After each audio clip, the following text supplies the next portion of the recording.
Hey, it's your pal Mike Squires, and this is Couchers Podcast episode number 217. And the first episode of Drummer Awareness Month 2022. My guest this episode, this inaugural episode, is Keio Stroud, killer drummer originally from Georgia. Currently, and for a while now, has been playing out of Nashville. Had a long-standing gig with Big and Rich, which he's most well known for, but he's got a pretty insane resume. Here's the crazy thing. Keio spent a lot of time at home and tracking in his home studio now, like a lot of folks.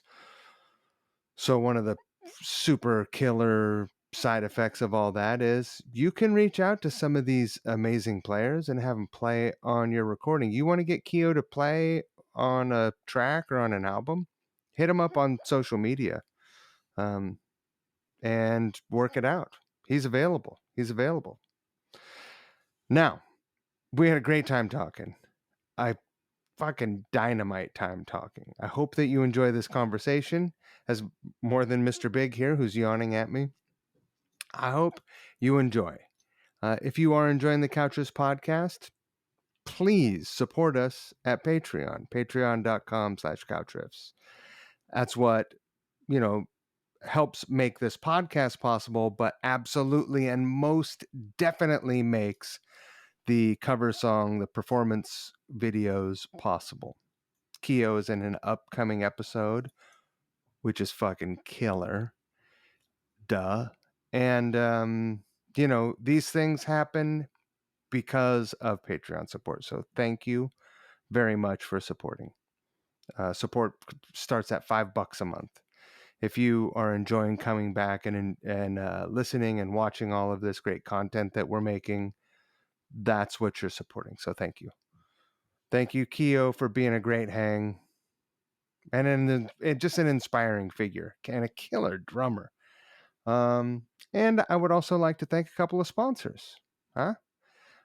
Firstly, I'd like to thank River City Guitars in Spokane, Washington. If you're traveling through Spokane on tour or vacation or whatever you're doing in Spokane, River City Guitars is a by appointment shop. Reach out to them and tell them I sent you because we're like family.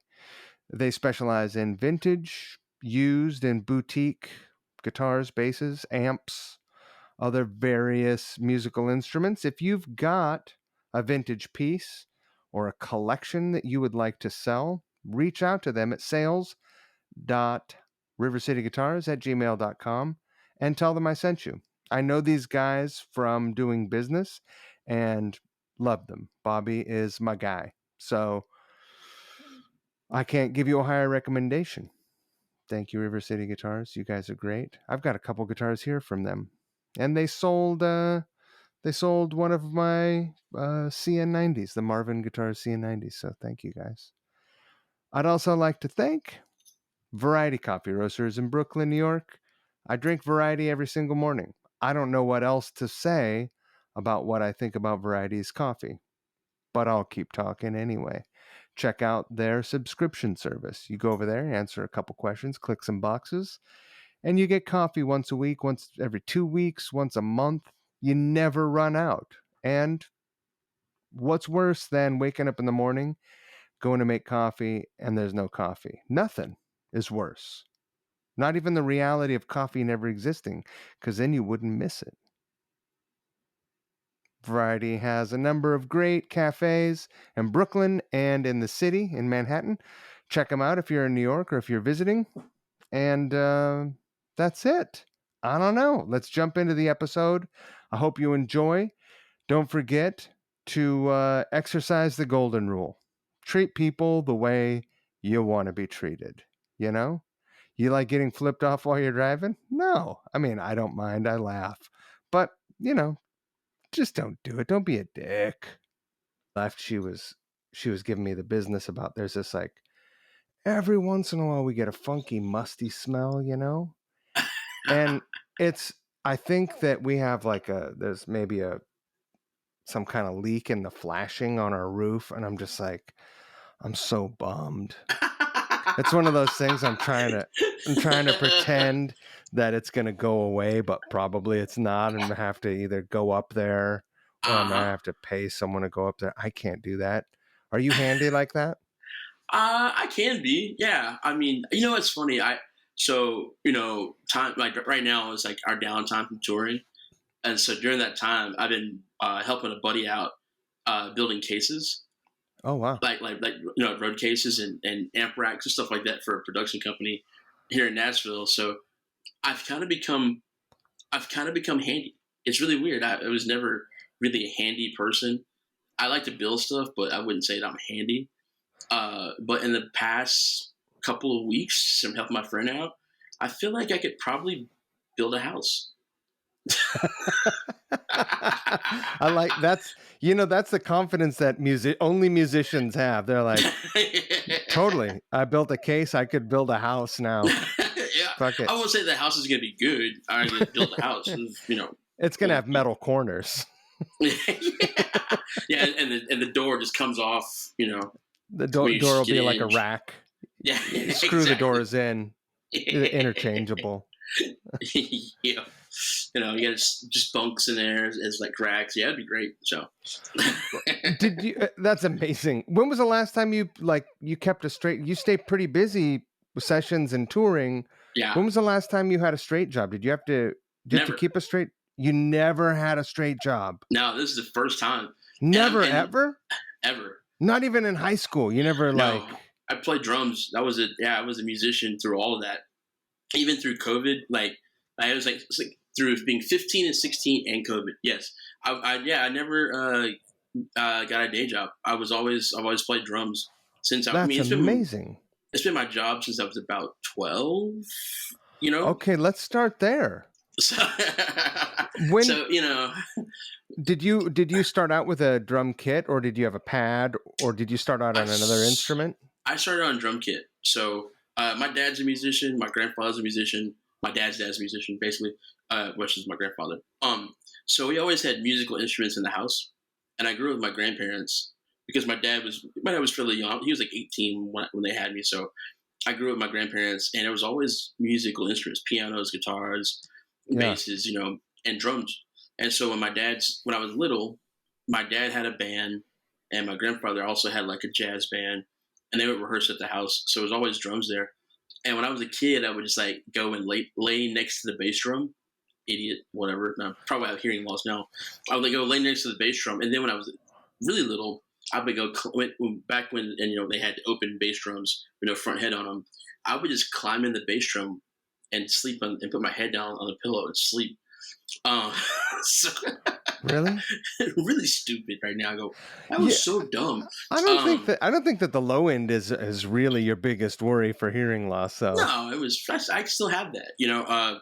So I grew up around that, and my dad and grandfather and my grandmother, they all sang and played at church, and so basically my family was the band for church. So my dad, my grandfather, my grandmother sang. My dad's sister played piano also, and my cousin Howard was the other piano player, and my dad played guitar. And so there was no drums at the church until I was I guess about 8. I'll send you a silly photo of me playing drums when I was 8. As a awesome. photo. But I started playing when I was about 8 at So you were church. the first drummer at the church. I was, yeah. So when they had special events, they used to have guest drummers come in, and then I remember basically what happened was one time a guy wasn't going to make it, and so my dad was like, "Well, you're playing drums." So that was that, and I was about 8 there, I guess, and I played, and it was fun. And it was like a special event, like a Christmas program or something silly like that. Let me ask you Uh, this. and How you are a super and not that like gospel chops dudes are not tasteful. It's just like chops galore, but you are not a real flashy drummer, and a lot of guys that came up and playing in church are chop monsters. How did you restrain or not take that on? my dad would beat me up. Um, yeah. So so basically, what happened is, so my grandfather really liked swing and swing and blues music. So that was kind of his thing. Everything had to have a balance to it, and anything that didn't have a quote unquote balance to it, he didn't like it. And then my dad, away from playing at church, also had like a top 40 band, and I used to go watch those guys play, and I would sit in when I was a kid during the summer. They let me sit in, and that whole thing was all about dancing. So Right. I learned from an early age, or it was instilled in me from an early age, that my job was to make sure that people were dancing. So you say top 40, and this is what? Is this the 80s? 80s, yeah.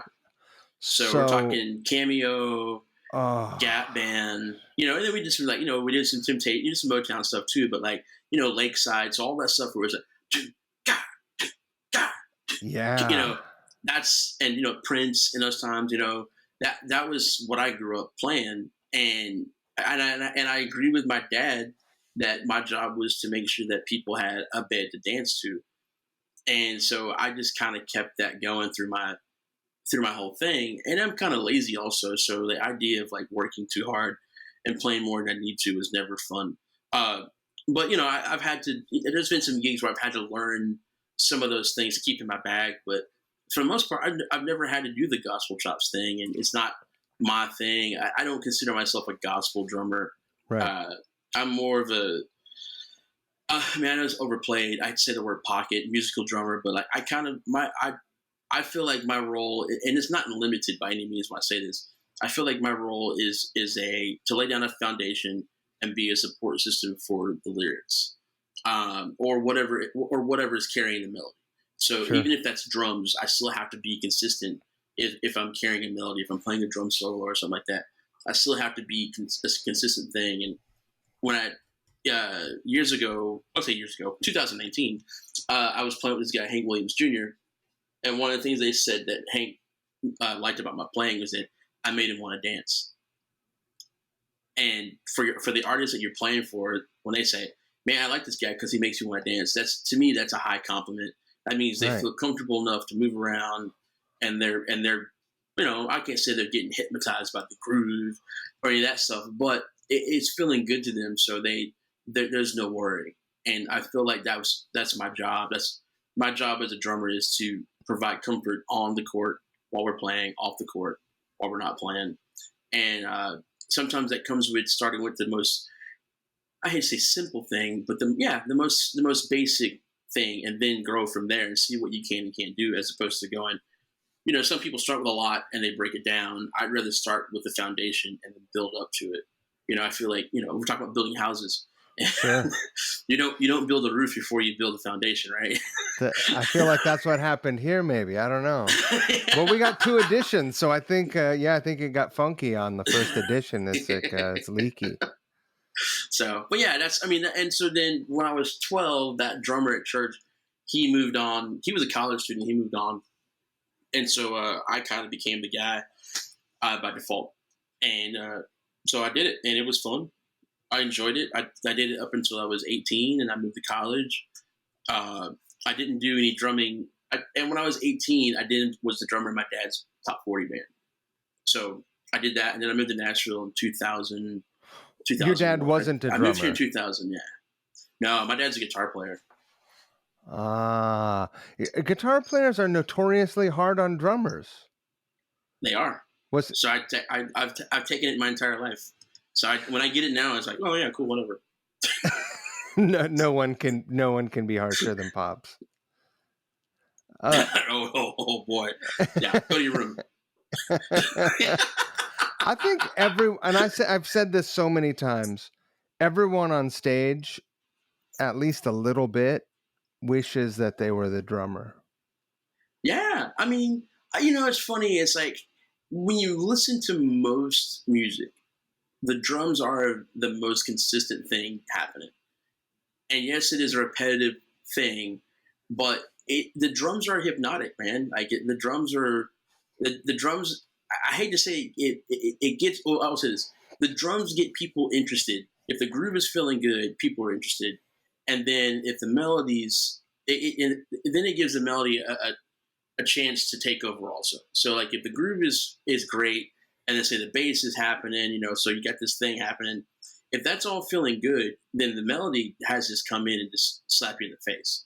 Right. And I feel like a lot of musicians in some ways wish they had that hypnotic feel that drummers have. Uh, as goofy as that sounds, not to be like, oh, Oh no, weird, it's not goofy around here. We talk about it all the time. If your drummer sucks, your band sucks, and yeah, if your drummer is killer and your band is mediocre, your band's still good. yeah, yeah. It's just that simple. It is. That's it's a hard truth, man, but it's simple. Yeah, Did you, it's when true. you went away to college, did you study music or did I did. you did? I did. I was a composition major. So I've never, because of my thoughts on playing drums and seeing the growing, around 2000, seeing the growth of chops on the drums. And I was like, I don't play that way, especially for huge gigs. And I was like, I don't even know how to get one of those anyway. But, seeing the growth of that, I never thought that I would ever really work as a musician. So I went to college because I wanted to write compositions. I wanted to write symphonies, and then I wanted to be a school teacher. That was the deal. I was like, I wanted to eventually teach college and be that guy and grow old in the office in college as a college professor. That Music, was you that wanted was to my gig. teach music? I did. I wanted to teach music, and I felt that I could have been good at that until I started going to music school and realized how much I sucked at everything else. And how it was just like, it sounds stupid, but like I mean, music school, a lot of the classes where I went to school, which I won't name where I went to school for that reason, but I felt like a lot of it was busy work and kind of BS because it was like I had to go to this ensemble thing to see something. I had to do all these things that are mandatory with no credit. And I'm like, during that time, I could be practicing, or during that time, I could have been doing something else. I could be sleeping. I could be doing history. I could be whatever. And it was like I had all this busy work as a music major that, and I was a horrible studier. So there's that. So it's not all completely on them, but I was also very bad at studying. Still, not now I'm better now, but I was very bad at studying. So uh, it was hard for me to be a music major because I felt like I couldn't dedicate 100% of my attention to it because on top of Right. music classes, I had history, I had English, and all that stuff. And it was my choice of where I went to school. I mean, if I had to gone somewhere else, it may have been a little bit different, but it wasn't. So uh, I ended up dropping out. You did. I dropped out, and strange story. I'm from Athens, Georgia, so I joined this band called Flood City Shootout, and I'm flaking on the movie where the name came from. Anyway, we did a West Coast tour, and it was like summer, going into college or whatever. And while I was out there, my great grandfather passed away, so I had to come home early to go to the funeral. And then that night, one of my dad's buddies from Nashville called my dad and said, "Hey, man, we had to leave our drummer back in Nashville, and we're playing a frat gig in Athens. Does your son still play drums? And if so, does he want to play this frat gig with us?" And my dad was like, "Well, I don't ask him. He's right here." So he puts him on the phone. He's like, "Hey, man, you want to play this gig? It pays X amount of money, which is like more money than I ever made." I was like, "Yeah, man, I'll do it." So I did it. I played the gig. And when we were done, he said, "I know you're in school, but if you want to move to Nashville, you got a gig." And I was like, "Okay, I hate school." So I told my dad, I said, "I'm going to finish this semester and I'm moving to Nashville." And my dad was like, "That's stupid. Don't do that. Finish school. You need education." Okay, cool. I'll finish out this semester and I'm moving to Nashville. So, so true story. I moved to Nashville, and I still stayed in school. So I drove back and forth. So I kept I had two Oh, apartments, which is like sure, financially stupid. Stupid is my word today. Financially not smart. So sure. I had I shared an apartment here in Nashville with a buddy, and then I shared an apartment in college with a buddy. Actually, three buddies. They were both girls, so two girlfriends, but they're whatever. They weren't my Yeah. girlfriends, but yeah. And so I went to school Monday through Wednesday, and then Wednesday night after school, I drove to Nashville, and then I would play Thursday, Friday, Saturday with this band based in Nashville. And that's what I did for a semester. And then New Year's Eve of 2001, I just stayed here. Right. So yeah, I got someone to move in my place in college. I didn't really tell my parents. I just dropped out and stayed in Nashville. All right, let's And back I up. told my I want to back grandparents. up a couple minutes here and ask you some questions. This gig that you filled in for, this frat gig, I'm assuming they were cover tunes and you were familiar with the Oh yeah, tunes. And they weren't doing yeah. It was the same anything. stuff. Yeah, they were doing some different stuff for sure. But I had seen them play before because they're my dad's friends. So Got I'd it. seen them play several times coming. So and they would let me sit in. I was a kid, you know. Got it. And so I kind of knew. I knew 90% of the gig, which Right. was mostly groove. It was like follow the lead singer. He's gonna set the pace. Stay there, and yeah. So that was the deal. And I stayed on that gig for 2 years when I moved to Nashville. So Wow. What yeah, total just chance. yeah, it was. And what was funny was once college was done for me, done, and I was in Nashville, I had Monday, Tuesday, Wednesday free to do whatever I want. And I'm 21 years old, and the bars in Nashville, we have the country music thing that happens here a lot. And Yeah. so I went out to the bars. I met some people. I knew some people prior to me moving here. Sorry, I would hang out with those guys, and they introduced me to people. And one of the guys I met was this guy Dave McAfee, who plays drums for Toby Keith.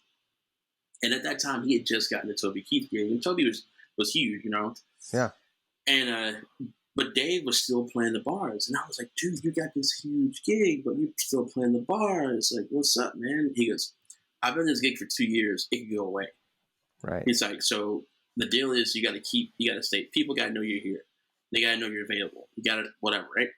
So he instilled in me to go out every night that I could and meet people and play as many gigs as possible because it's going to turn into something. And I was like, okay, cool. So I did some of that. So instead of me sitting around on Monday through Wednesdays, I was playing gigs down on Broadway. I had to learn a bunch of country stuff.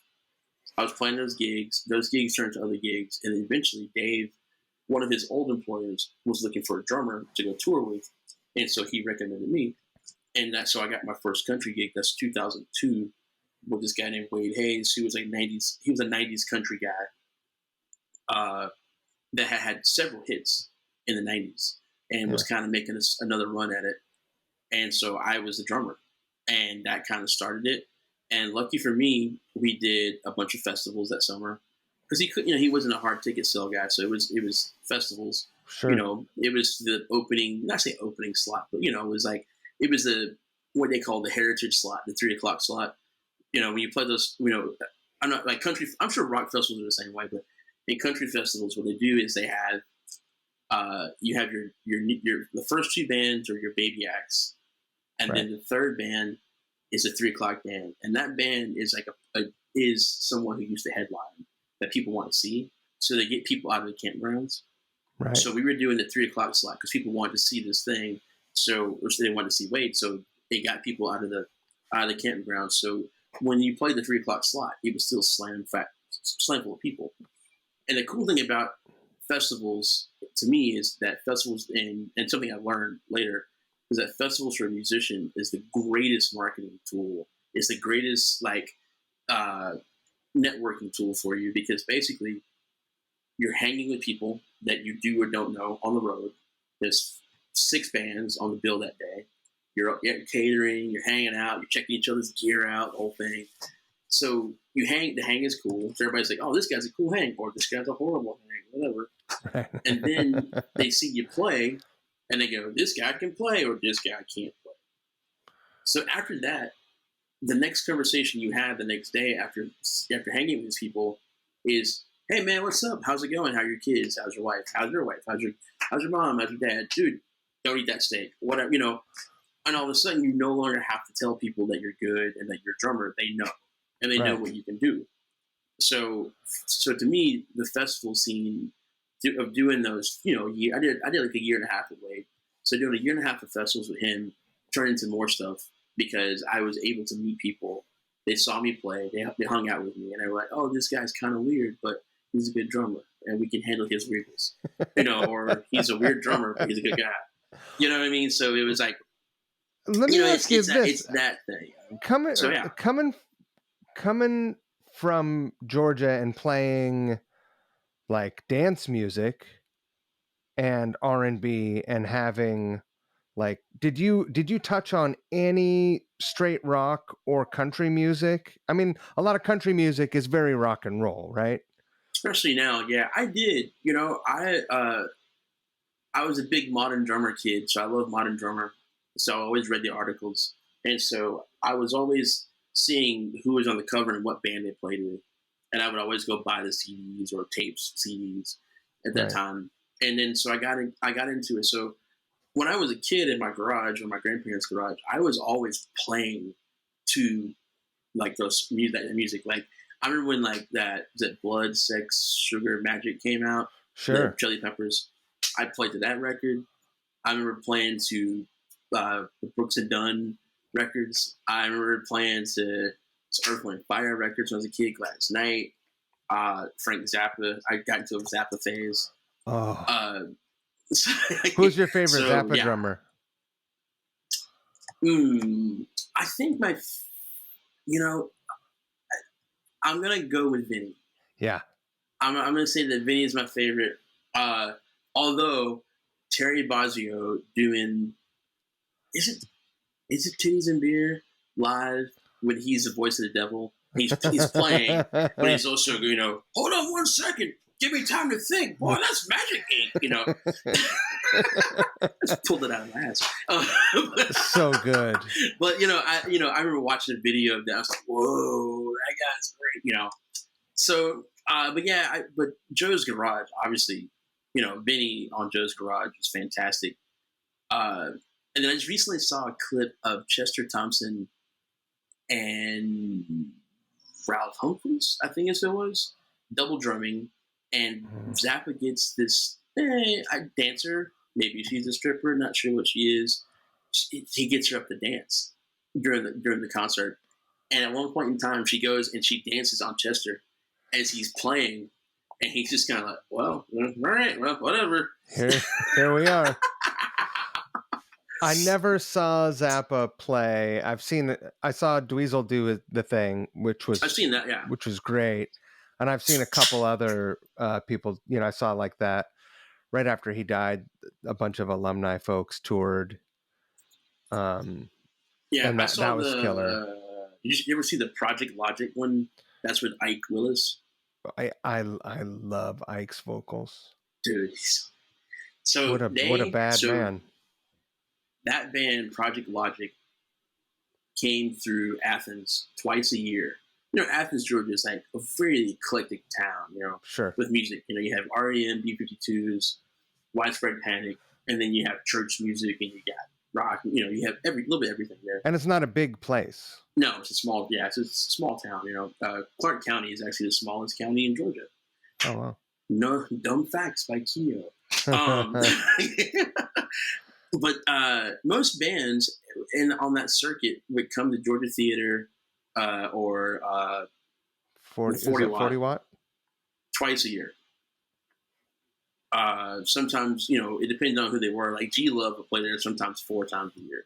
It's like every quarter G Love is playing there. But I got the pleasure of seeing that band Project Logic play twice, and man, it was so cool. And I was 18. I kind of snuck into the place because my dad knew the owner from playing. He used to play that bar. He used to play at 40 watt. So they just snuck me in. Should be 21 to get in. But man, it was so cool to watch. Did you know? Yeah. I had no idea. Did you know that Lucille, that song, Yeah.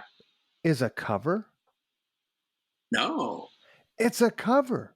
I'll send you. It came up like the original version of that song came up in one of those suggested playlists for me, Uh-huh. which is one of the only, good suggestions that algorithm has ever made. True. They're batting like Yeah. 0.05 with me. It's just like I have half this shit in playlist, but that came up and dude started singing and my mind was just like exploded. Oh, that's crazy. Lucille, Lucille. Yeah. Not Oh, not a wow. Zappa song. Funny. Crazy. Man, I was watching something the other day. I was going through this George Duke phase, and there's a live thing where he does like a Zappa medley, Yeah. where he does all the weird, all that stuff. That's my Zappa impersonation. But they're doing that stuff. But he talks about writing Uncle Remus with Zappa. he's like, hey, I got this song, man. I got this idea, man. This song, Uncle Remus. He goes, Uncle Remus, really? Uncle Remus? Yeah. And then you listen to the song, and it's like, I like that song. It's one of his like poppiest. It's like just a song. There's not a lot of weird shit in that. No, it's just cool. I mean, it's a thing. It's cool. And I saw a thing where Dweezil played it and had George Duke come out. And I was like, man, this is cool. So I went through like a YouTube rabbit hole of like George Duke and Zappa. Because I just, the cool thing that I loved about Zappa and my attraction to Zappa was that he, he had set bands over time, but he was always changing out guys based on how he was writing stuff. And Right. I'm sure availability too, but how he was writing things. And I thought that was cool, which also led into my professional life as a musician, as a guy for hire, where like if someone was like, hey man, like we're done using you. Right. Like you just have to go, okay, cool. So thanks. See you around. But but unless you did something malicious to them or there was some bad blood, usually it was because they wanted some sort of change, and you had to respect it. You know what I mean? And it's on them if they want to be weird about it later. But anytime I've been let go from a situation, I've always tried to keep that relationship positive, because you never know when you may need them or they may need you, and you want people to call you. It's like if we split for if I split from a gig and it's no bad blood, it was a musical decision or whatever. But I'm a cool person, I still play the gig, and I will show up and play the gig. Then there's no reason not to keep that communication or that relationship open. It may not be the same as it was before, but things evolve.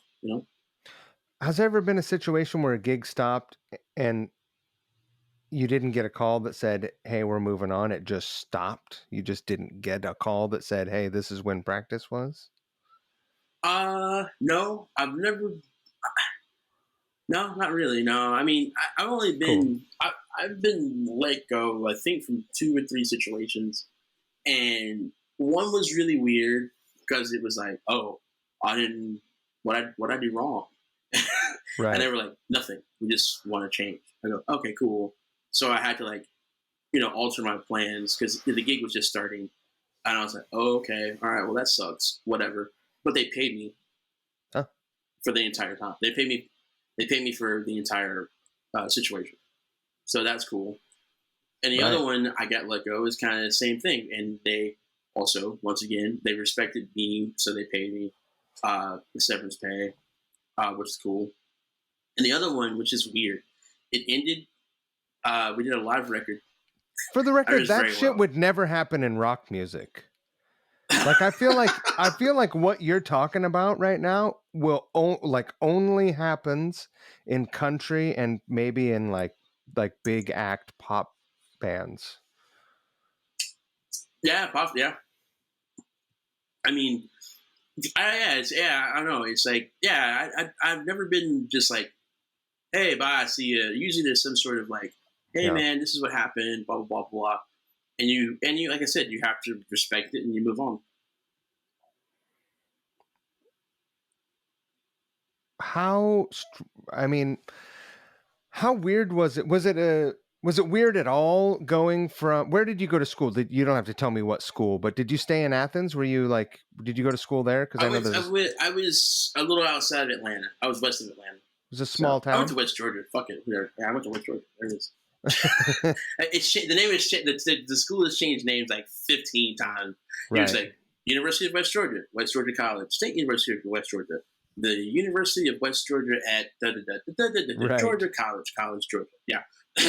Oh, well, while we're talking about that, while you were studying other instruments or just like, learning, getting the basics of interfacing with other musical instruments, did any of that stuff stick? Are you still playing any other instruments? I can play piano a little bit. I play piano enough to build a track, and if someone needs, if I'm over, I do drum overdubs at my place here. And Yeah. if someone needs like an organ or piano, just hold some pads, I can do that. Like I did a record with this guy Cowboy Troy, and I played a lot of actually I put all the keyboard stuff on it. It took me a while, but but I did it, because I just don't play it Right. very often. I mean, I hate to say it's like I'm a drummer. I play drums, but I do enjoy creating on piano and keys and stuff like that. I just don't do it enough. And honestly, in the past, I've been so busy just playing drums that I never really got to do it. So one of the things that I'm doing in my downtime now is playing more keys and building cases. So yeah, That's crazy. yeah, it's fun. What was it like? I mean, when you play on Broadway, I haven't talked to anyone who I don't think that I've talked to anyone on the podcast that actually gigged on Broadway. You were doing Broadway gigs. Yeah, on Nashville, yeah, Dude, you walk down there and I mean, it's just music in every room. yeah, And I don't know, like how many songs are you banking? Like hundreds, yeah? hundreds, yeah. I mean, I'm kind of a human drumming jukebox. I pretty much, how can I say this without sounding like an idiot? I if there's a country song or a classic rock song that's been on the radio, I can fake my way through. And and Yeah. and and by fake, I could probably play it 85% correct. Do you think that your experience from having to learn songs and retain songs that you listen to music differently just anytime, like if you're driving down the road and a song comes on Yes. and you're like, oh, I need to pay attention to this just in case? Yep. I would do that a lot. So the way I learned a bunch of the country stuff, the covers, is I went to a truck stop and they have those trucker CDs, you know, here's 37 hours of country's greatest hits or whatever. Well, I bought those. And so around my apartment, I would just put them in my boombox. Yes, I had a boombox. I would just put them in there, and they would just play. I had like the one that had like the 6 CD changer, so I would Right. just put all 6 in there, and just let them play, and then would just pick, just let them play in the background, pick out stuff, and then I would go to the bars and watch bands play, and make a note of what songs they were playing, go back and see if that was on my CD case of the songs that were there. And if not, I would go back to the truck stop and find a different, country trucker songs, volume 37 and a half. I would Because go find that. we didn't have streaming back then. You were No. having to go out and do So you would go buy it. Yeah. And it's $15, $18, $20. right. In hindsight, it's best 15, $20 I've spent, Because I Sure. learned a lot of songs and it allowed me to make money.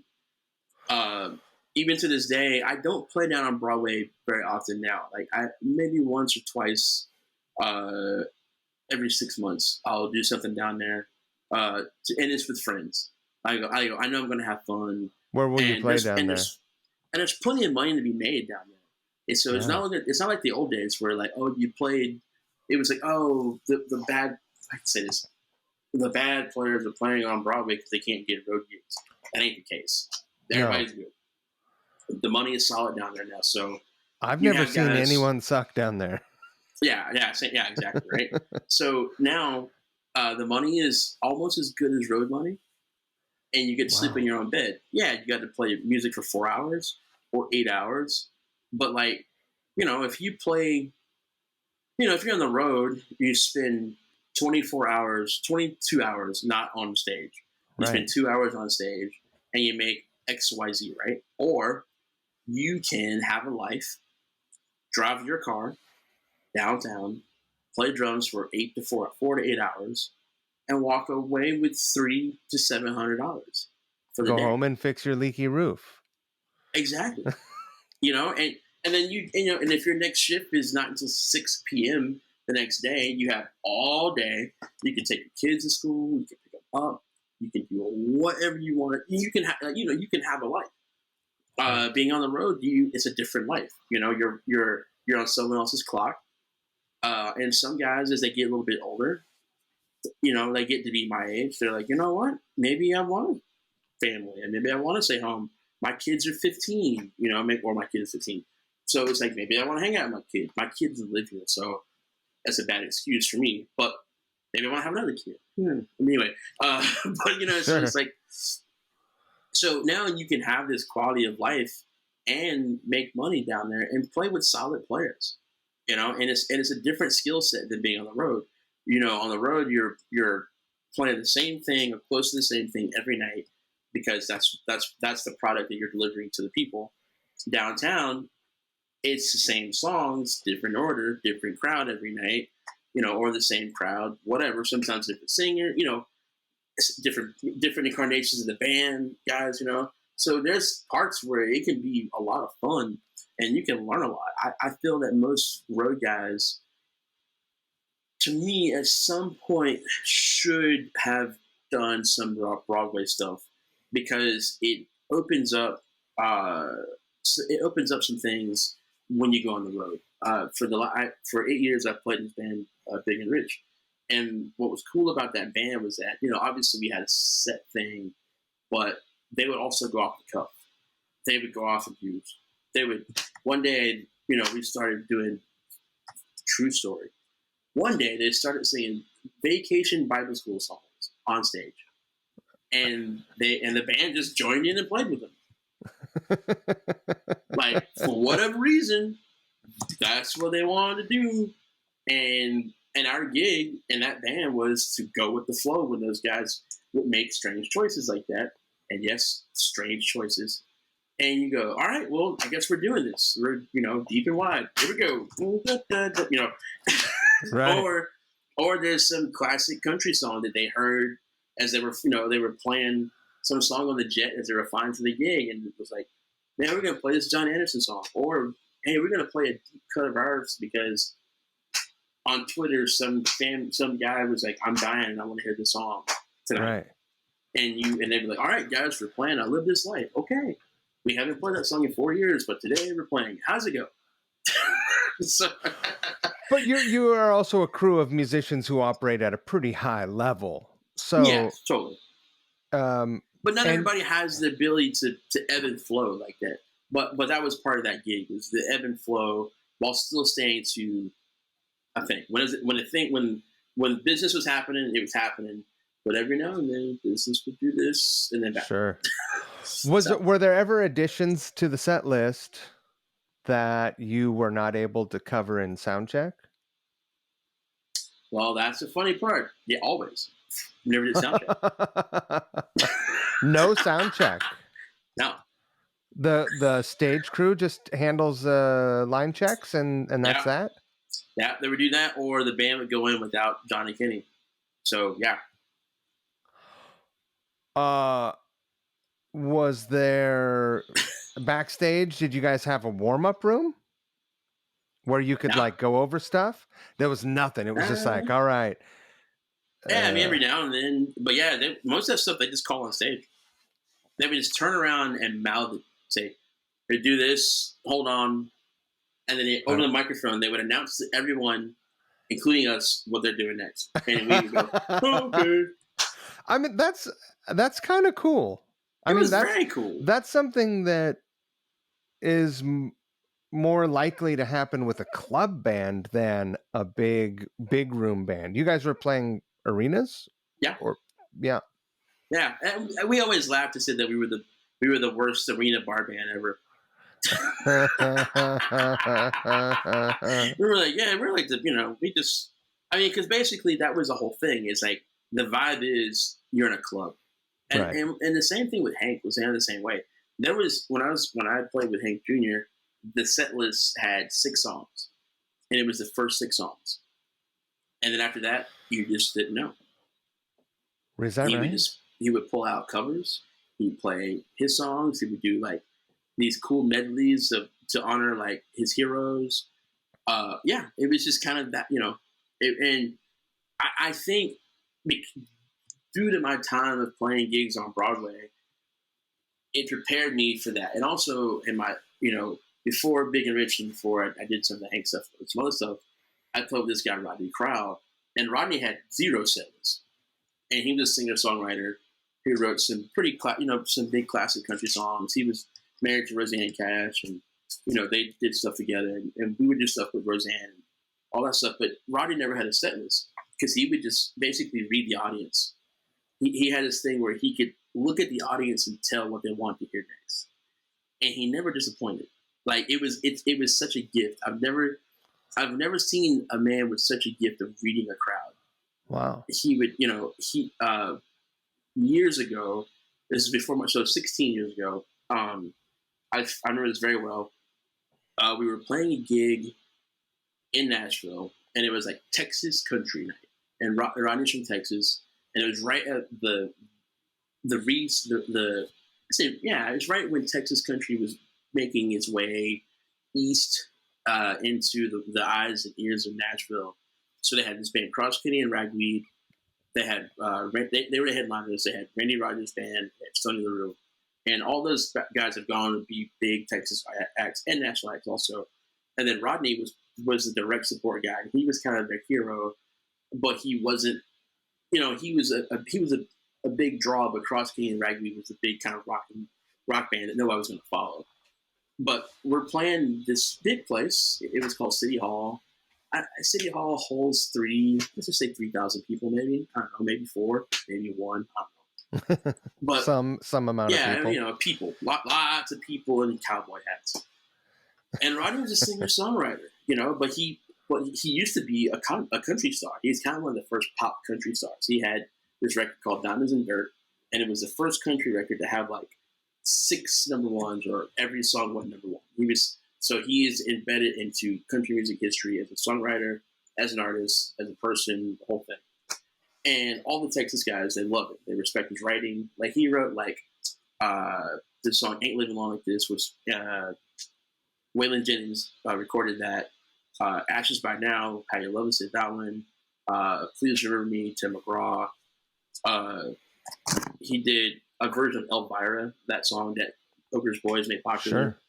Sure. And then he also wrote "Until I Can Gain Control Again," that's been covered by everybody from Van Morrison to Emmylou Harris, and he was Emmylou's guitar player also in his early years. But anyway, all that being said, so Stoney plays, Randy plays, and right as we get to walk on stage, Rodney goes, "Well, boys, tonight's gonna be a party set.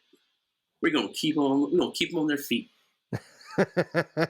No slow songs," was what he said.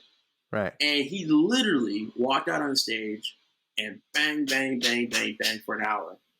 And then we played one ballad, and he had the crowd. When it was time to play it, everybody was quiet, and they were like, "Holy shit." It was like a masterpiece set. It really was. And then at the end, we did "Like a Rolling Stone" by Bob Dylan. And then we did, "Ain't Living Alone Like This," which the big tune. And when we finished playing, everybody was like, "Wow!" And I was wowing too, because I was like, this dude literally just owned a set of 20 to 40-year-old kids that probably don't know who he is, other than the previous bands and the headliner just saying that he's an influence to us. But This guy just came and owned it. And so I love that. I love that about him, and I love that about that gig was that you could go out and do that, and it was killer, man. It was so. I guess for me, most of the gigs I've had have been follow the leader kind of thing, and I guess that's kind of why I've been hired because I have that ability to ebb and flow with people. And if even if I don't know a song, I could stare someone down and be like, "Tell me when to stop. Tell me when to stop." So uh, yeah, the Big and Rich gig, it stopped. I stopped. They're still Yeah. going. So I've been on the gig for 8 years, and basically, it came down to a couple things. One, I wanted to. My daughter's 15, and I've seen very little. I say very little of her. I've been a horrible dad. I've not seen as much of her as I want. I haven't been as available to her as I want to be. So my initial thought was, all right, I'm 42. She's 15. Let's spend the next 2 years together. Let me be more available to her. Just say that. Yeah. She lives in Wisconsin. I live in Nashville. But let me be more available. So if my daughter wants me to come do something, I should be able to do it and not have to check in with the bosses or with management and say, "Hey guys, do we have anything on this date?" And they hold, and then nothing happens, and I've missed out on work and missed out on seeing my kid. Yeah. And it's not their fault. That's just business. That's just how it works, right? Sure. So I decided I wanted to kind of take my schedule back into my own hands, which meant having to let that gig go. One of the hardest decisions of my life. I'm leaving something that works. I'm leaving something that's respected. I'm leaving good people. John and Kenny, the guys who are big and rich, and Cowboy Troy, and the management, and everybody, the whole organization. Everybody's super cool, and it was tough. It was a tough phone call to make. And then because we do like each other, I agreed to play the first 3 months, or first 2 months of this year with them until they found a new drummer, and it was cool. It's mad respect all the way around from everybody. So there's no weirdness. I don't think.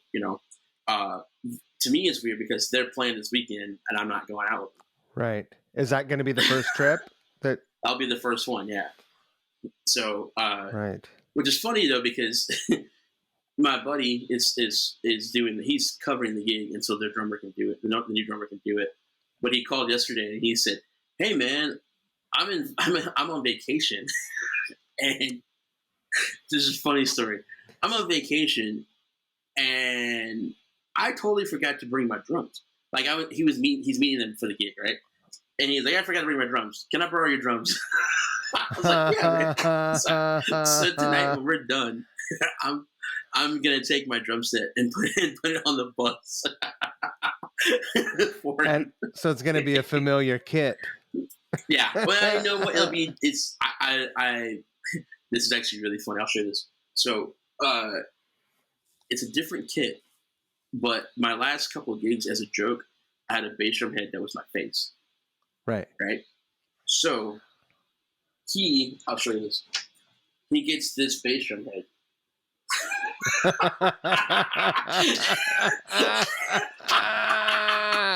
Because I had this one, that the Big and Rich logo head. I had that one, and I was like, "Yeah, that'd be cool."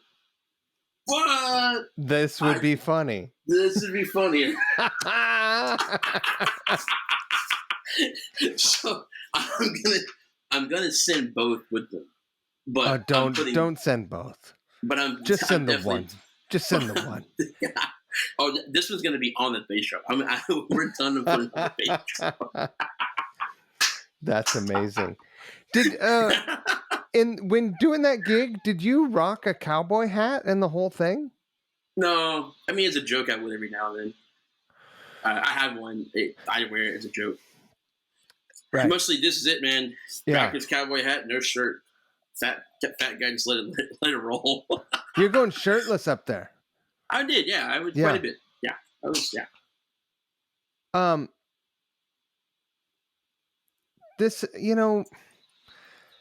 I live in the country now. Again, I grew up in the country, and so I know what it's like to live in the country. Like and then I lived in Seattle, right? So I tell my friends in Seattle, you guys live in Seattle and I live in America. You guys, you know, Yeah. you guys don't really live in America, man. Uh, when I walk into a room that's full of cowboy hats, I feel uncomfortable, and I feel like I have to ask you, did that ever make you uncomfortable early on when you got to Nashville? uh, it's funny. Nashville, not so much. Nashville, it was really strange. When I'm moving from Athens, which is a very diverse place, Hmm. moving from Athens to Nashville, in the early years, I actually found it to be more diverse than where I came from. There was just the mixture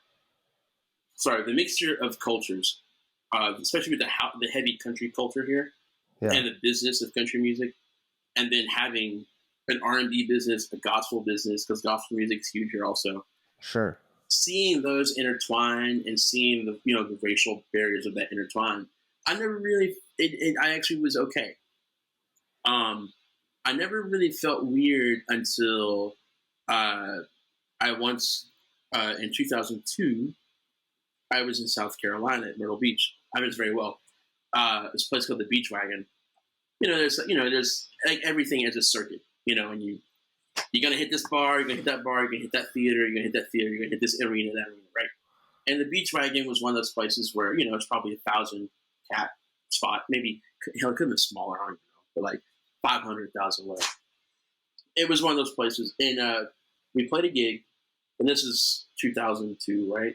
So this is with Wade, and I'm done, and this lady straight up just called me the N word, just straight up, and I was like, oh, and and she was being very nice about it. As weird as that is to say, right?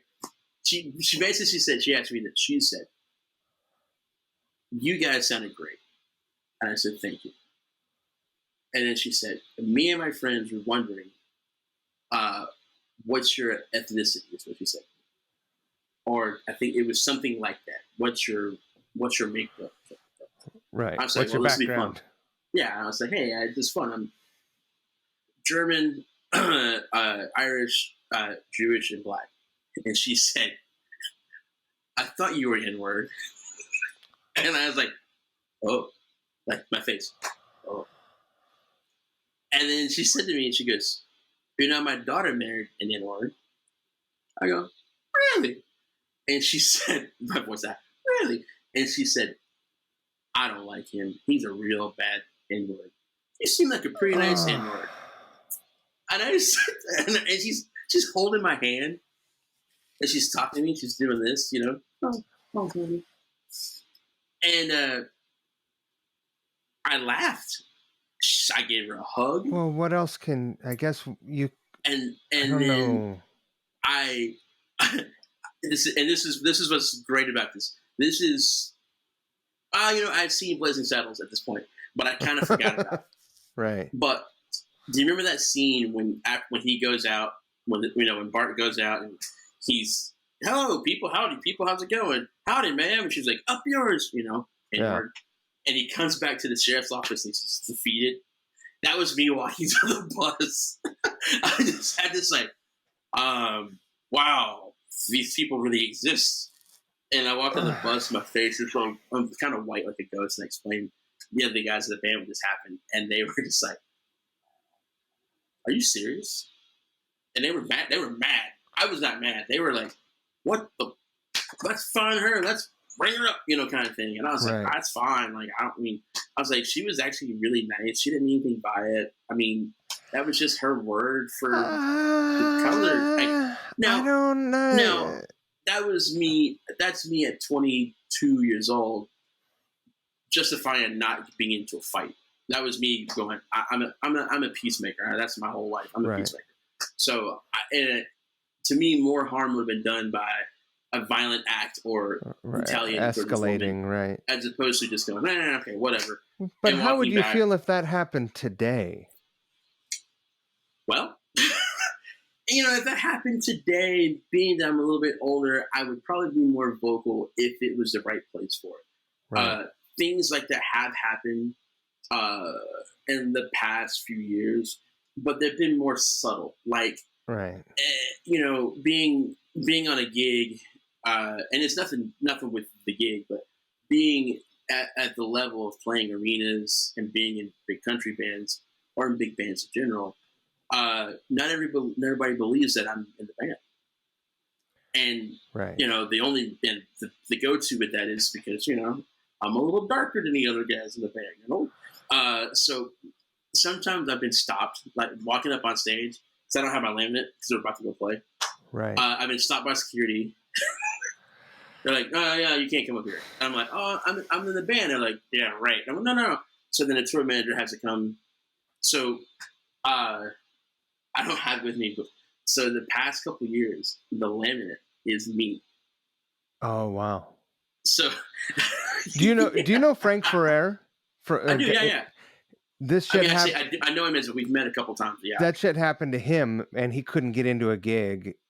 He yeah, couldn't get into his own gig. He actually was looking for an apartment in Los Angeles, and when he was filling out his application, he just stopped telling them what band he was in because people said, "There's no black guy in Guns N' Roses."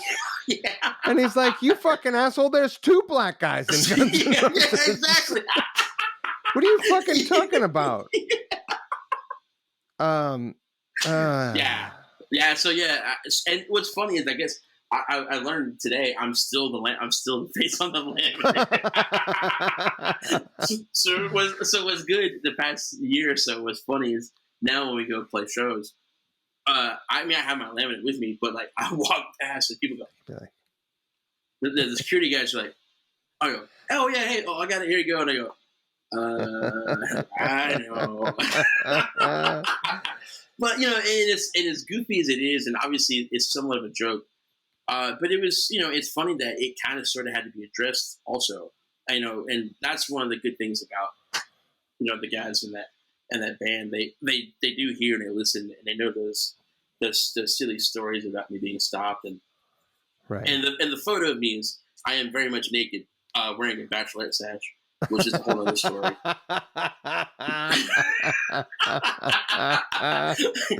Like, I wish I have to find it.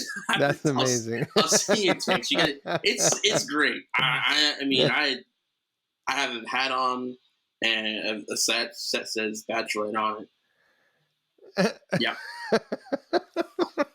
it's a real thing. It really happened. It really Yeah. happened to me. Well, So it doesn't sound yeah, like a Photoshop photo op. Yeah, it sounds like a real. it is a real thing, That man. was like a very Broadway thing. Yeah. It actually happened in Eugene, Oregon. Oh, is that right? A lot of weird things happen in Eugene. Yeah, That's a it weird was. town, man. It is. We played. We did some sort of country festival outside of it, about 45 minutes outside of Eugene. And the next day we were flying to Canada, and so we stayed the night, and everybody just went their own way. It was one of those deals where it was like, we've been together for 3 days. Fuck you guys. Everybody's going. So one guy went this way, one guy went that way, blah blah blah. And I ended up with a bachelorette party. And the bachelorette party, they were at the festival, and the Right. festival was done early. So they were going back to they were staying in Eugene. So they were like, "Hey, you kind of look like this guy that was playing the drums for Big and Rich," and I was like, "Yeah, that's me." And of course, you're like, "Bullshit, no, they're probably you guys would be on your jet right now." I was like, "Well, we're leaving tomorrow. It's just I'm hanging out," and so they're going through their photos. And they're like, "Oh my god, you are the drummer!" Blah blah blah. And so we partied all night, and when I woke up next morning, I was wearing a bachelorette sash, and that was it. and you were captured, photographically captured, documented. Yes, I was. It was very nice of the bachelorette to take a photo of me. That's oops. I think she was a bachelorette. She probably wasn't. I think I just had the sash. I kept that sash though for about a week, and I wore it on stage the next night in Canada. There's a photo of me in front of the jet wearing a bachelorette sash. And I was like, "Oh, my bachelorette party!" You know. That band had its own plane? We Has? didn't own it, but yeah, we used to fly private quite a bit. Damn. Man, I did the wrong shit, man. I did the wrong shit. This indie rock shit. You know, what was I thinking? Yeah, I mean, it wasn't. I mean, we have buses too, so like it was definitely 85% buses, and then 15% flying. And Yeah, but you and we guys flew weren't commercial too. drawing. You guys weren't drawing straws to see who was going to drive the van. No, we weren't doing that. We were drawing straws to see who was going to fly on the jet sometimes though, which is kind of funny. We were like, okay, there's 11 seats and there's one more seat left. Who's going? There's 3 of you that want to go. All right, draw straws. And so whoever else would have to go on the road. Yeah. Which is, and obviously sometimes that was fun. I mean, I remember I like the road. we drove back from North Dakota once, and the timing of this was absolutely perfect. So everybody flew home. So the band flew out that night private. I was staying on the bus. The crew flew out of Minneapolis like the next day or something like that. But I stayed on the bus, and my daughter lives in Wisconsin, right? So we had to drive through right past the exit for her house on the way out, right? And just randomly, my daughter was in a pageant, right? So as the bus, I was texting with her mom, and I was like, "Hey, so how's the pageant going?" She was like, "It's good. Like we have, they haven't announced the winners or anything yet. We got one more thing to go. Blah blah blah blah." I was like, "Cool." I said, "Hey, our bus is fueling up at the truck stop by your house, by the pageant. Right. And this town is fucking tiny. No Ubers, none of that shit. No taxi." Right. So her mom, or my daughter's grandmother, came up to the bus, grabbed me, drove me down the street, and I got to see my daughter be crowned like the princess. Oh, that's amazing. And then we took a photo, love you, miss you, and I got back on the bus and deadhead to Nashville. And that was the best trip ever because it was just me on the bus. So it was like I had my own, That's just like me on the only bus, opportunity it was cool that the driver would take a break like that. They have got all those union restrictions and driving hours and. So yeah, but it worked out. They had to fuel the bus, and that happened to stop. I didn't even tell him where to stop. He just stopped it. That was the fuel stop. Amazing. Whoa. Yeah. Yeah. That was just a stop. Yeah. It just happened. It just happened. I was like, "Hey, I'm here." Like, shit. Does country music happen in Europe and Australia and South America? Like, did you get outside of North America? Yeah. We went to Australia. That was a blast. That was almost too much fun. That's a good time. We had a great time in Australia. It's hard to not have a good time. Yeah, it was. We were there for 2 weeks. We played 3 or 4 shows in 2 weeks, and it was fun because it was like day off, play a show, day off, travel, kind of thing, and then play a show, So we got to actually enjoy being in Australia, which I thought was really nice. Well, you got to fly. You got to fly to every gig there. Yeah, and all the towns worth playing, it's like a little smiley face all along the coast, right? It's like every town is San Diego, man. Uh-huh. It's fucking great. Or Miami. It's all. Dude, I had so much fun. I met people that I still talk to. Yeah. So we stayed at the QT Hotel in Sydney, which I love that hotel. And the elevator girl, she's still my friend. That's right. we're still friends. And right. She just would you walk up to the elevator and she's like, "Oh, up or down?" And you're like, "Up," and she and I still talk to each other. Oh, that's amazing. That's right. Yeah, we made some friends. Yeah, and I met an American girl that was a model there, and she was just kind of hanging out at the hotel for whatever reason. There was a bar there, but uh, turns out she ended up being like best friends with a girl that I ended up dating later. So like we were out one day, and they live in Salt Lake City. Yeah. So we're out in Salt Lake City one day, and this girl's like, "Hey, we're gonna meet one of my best friends." I was like, "Cool." We show up, and it was Brianna. And I was like, "Hey, did I meet you in Australia?" Just like, "Holy shit," you know. So It's a yeah, small world. it is. That's why you got to be careful and be a good person. You have to be a good person. You have to be a good person. Yes. Because it will come back around. It always does, man. It will come back around. Yeah. What was it like to like did you guys go to Europe? I did not. I haven't gone to Europe with Big and Rich. We went with Rodney, uh, but we went to Canada quite a bit with Big and Rich. They were a fairly big thing there. We did go. We did like a couple of CMT tapings in Bahrain over there, Oh wow. like a military thing. Yeah. We did that for Thanksgiving, I think, and then Like one USO year, USO thing. yeah, and then one year. Well, the thing that we did in Bahrain was a CMT like holiday special, and we were there, dude. This is crazy. One day, we we flew overnight, landed, Did you guys do sound the check. crazy fucking landing? Did you guys do that crazy corkscrew landing? I did that years ago. We actually flew commercial into, actually I say Bagram, but that's not right. And Bahrain, we flew commercial into Bahrain. Yeah, we flew commercial for that trip. Now, years before that, I did do a USO tour, and we did the combat landing. Was that? Uh, Tell me about that because I was a Marine and I was super pumped. My band was supposed to go play some USO shows, and then shit heated up and it got nixed. okay. Um, but I was like, I was not jazzed on that shit. They were like, yeah, you get up to like 10,000 feet and you just corkscrew straight down, basically. Yeah. Tell me about that.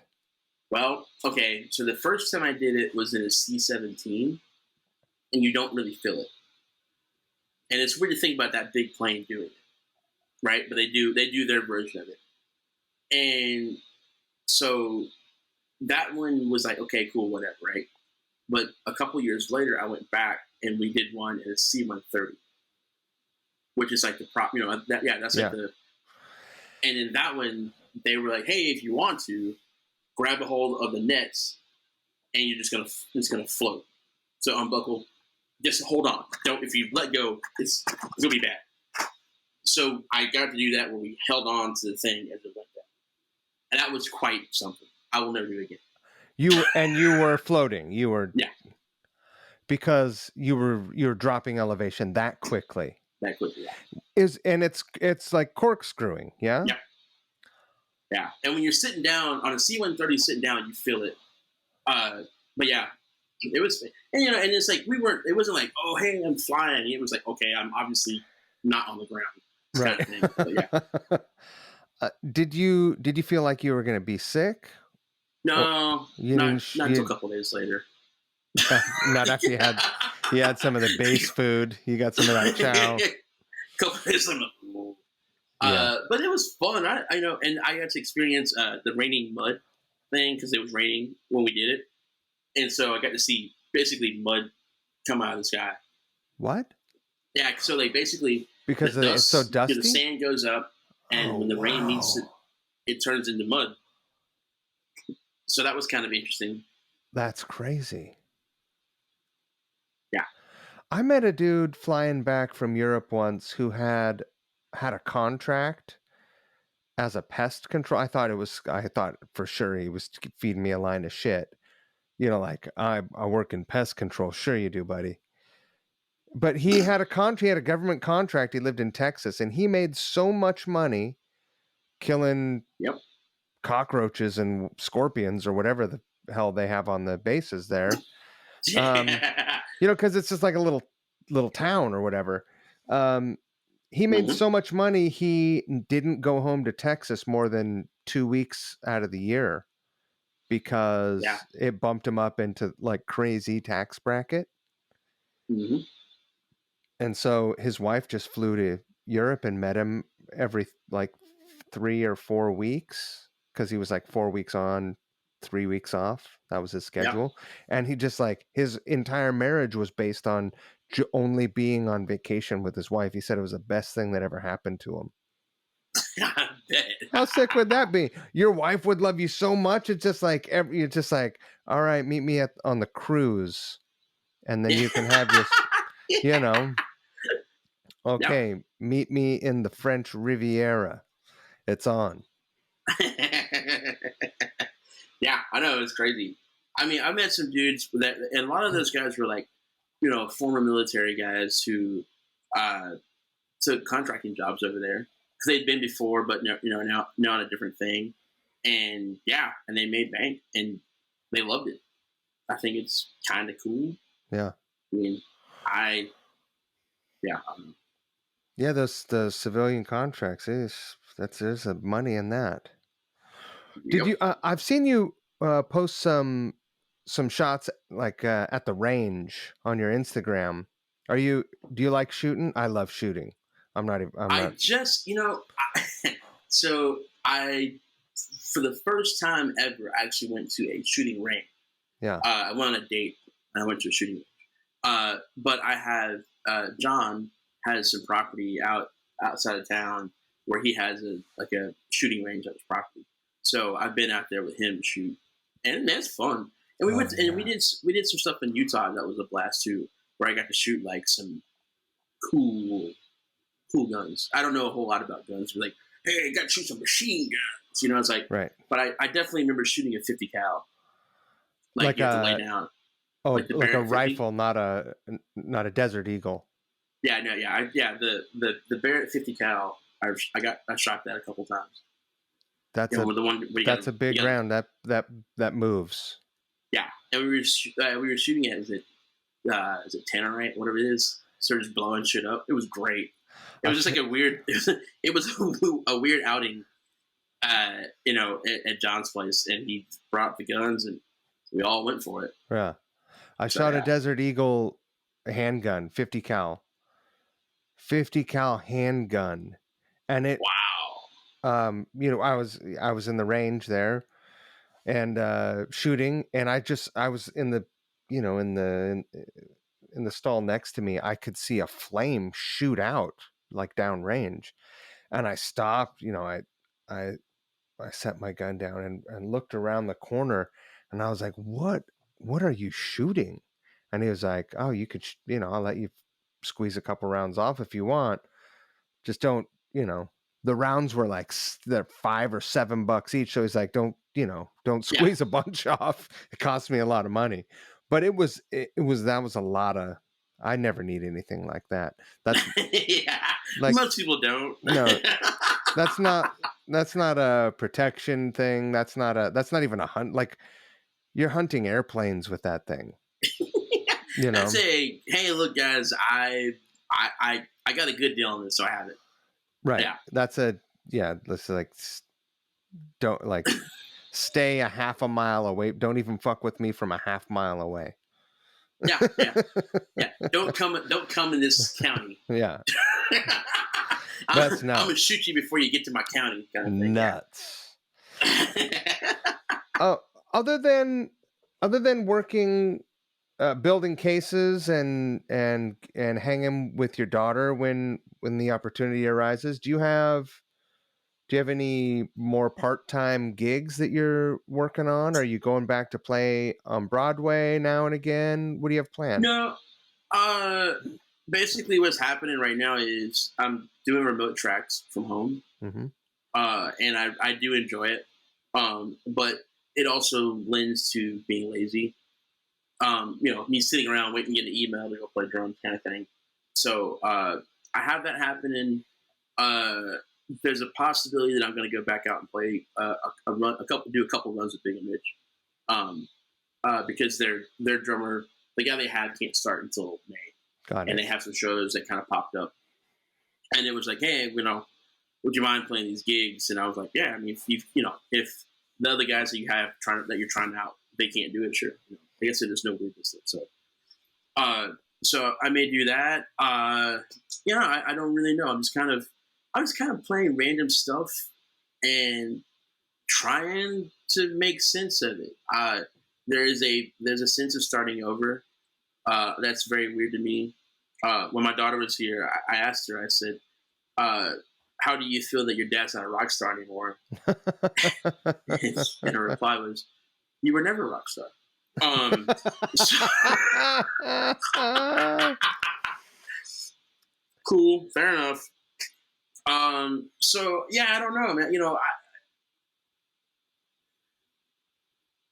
Originally the plan was to have the summer off, to spend time with my kid this summer. She wants to be in Nashville, spend it with her, Wisconsin there, or go to Georgia where my parents are.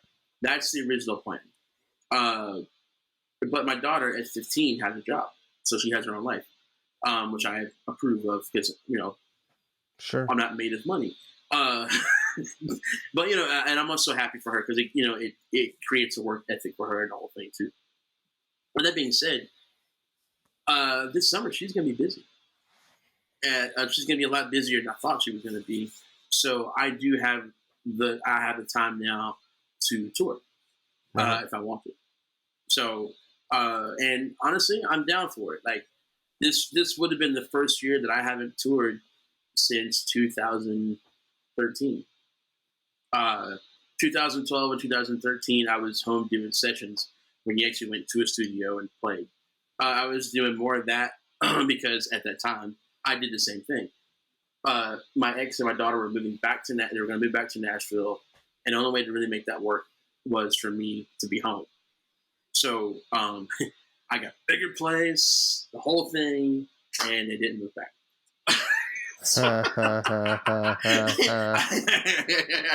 Yeah, a bigger place. Surprise.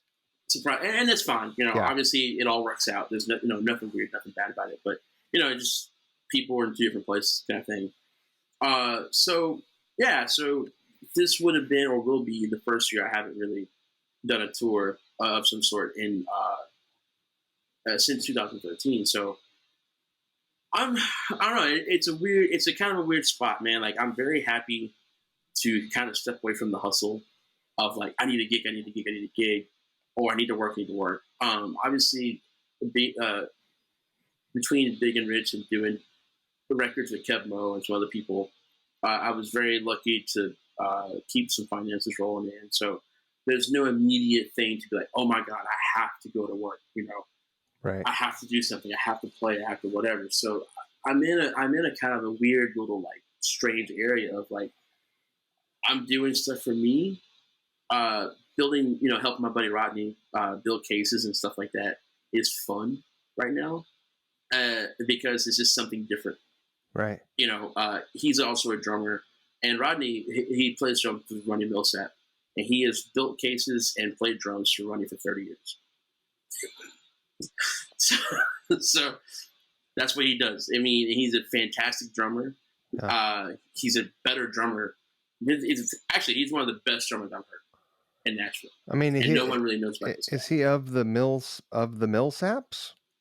Well, Ronnie is of the Millsaps. Yes. Yeah. Well, Ronnie Millsap is in like the big country guy. Yeah. Yeah. Yeah. And then Rodney Edmondson is his drummer, and so Rodney for 30 years has worked with Spectrum. I thought his name was Rodney Millsap, and he worked he worked for Ronnie Millsap. No. Or he was That'd his be hilarious. Son. He was his son or something. Ronnie and Rodney. My bad. That's funny. I would love that. That would be hilarious. Hey, I'm in tomorrow when I see him. Hey, Rodney Millsap. I was like, but yeah, it's what's been fun is that it's a nice little departure because you're not thinking music. Yeah. It's like I'm only there for like 3-4 hours a day. I'm just kind of helping them out kind of thing. But it's like 4 hours of. It's almost like watching TV. Zoning out and watching TV. Sure. Except for I just listen to music for 4 hours and do whatever he needs me to do over there. And gets you out of the house. Yeah, it gets me out of the house. Yeah, because even like because that's the craziest thing about it is like obviously there's like this the perception of like music guys it's like oh man you're either like a full time musician or you're a hobbyist or you have to do this to fix your income. Well, whatever you gotta do, right? But it's like I'm still playing drums and that is what I do for a living. I'm just taking up a hobby that happens to pay me. Sure. You know what I mean? That's Like, I love to build stuff. During the pandemic, I built sound proofing and all these things. And I enjoyed it, which is how what is how I ended up getting asked to come help out with the cases. They're like, oh, well, you're kind of handy, dude. You kind of do this stuff, so come do it. Let me ask you this. Is the drum tracking that you're doing in your home studio, does it come to you from local producers or producers that you've met along the way, or random people who are like, "Hey man, I've got a song or a record, will you All track the above, drums?" all the above. Uh, I have a buddy who's a songwriter here, and he's like, hey man, I need a 6/8 thing at this tempo. Verse, whatever you want to do. The form is verse, chorus. I mean, intro, verse, chorus, turnaround, verse, chorus, bridge, chorus, out. Just send me two different versions of that. And sometimes there's a reference track. Sometimes there's not. Sometimes But there's I have no reference track, yeah. So I'm just like playing just in my brain. playing I'm drums just playing drums. to And an trying to keep imaginary track of song. yeah. I'm trying to keep track of stuff as I'm tracking it. And I send them two That's versions like of some it. Joe's Garage set. Ring, ding, ding, ding, ding, ding. Yeah. And so I do that, and then he writes a song to it, and that happens 3 to 4 times a month, Oh, uh, that's nuts. which is kind of cool. I was working with this producer in Brazil who would send 20 songs at a time. So if someone wanted uh some like a bed of Keio to build a song on, they could reach out to you through social media or Yeah, Instagram is always good. Yeah, uh, I would give it my email address, except for it's slammed. I have to delete a bunch of stuff. For it. yeah. I'll just I have to delete. I was like, Gmail was like, you're full. I was like, oh shit, I got that's or I just could pay the their 10 bucks. way to get you to pay the monthly Yeah, thing. probably so. Yeah, which I'm I don't convinced have Google Pay yet, so I'm I'm like, all right. convinced I'm getting double, triple charged like on all kinds of shit. Yeah, like I mean, I pay for Dropbox. That's enough. But You'd think so. yeah, so it's really funny. So I need to. At one point in time, I did have a. I gotta look and see. I did create a different email address for tracking, and it was like Nashville Keio, or I know it was Nashville Washington Fold is what it was.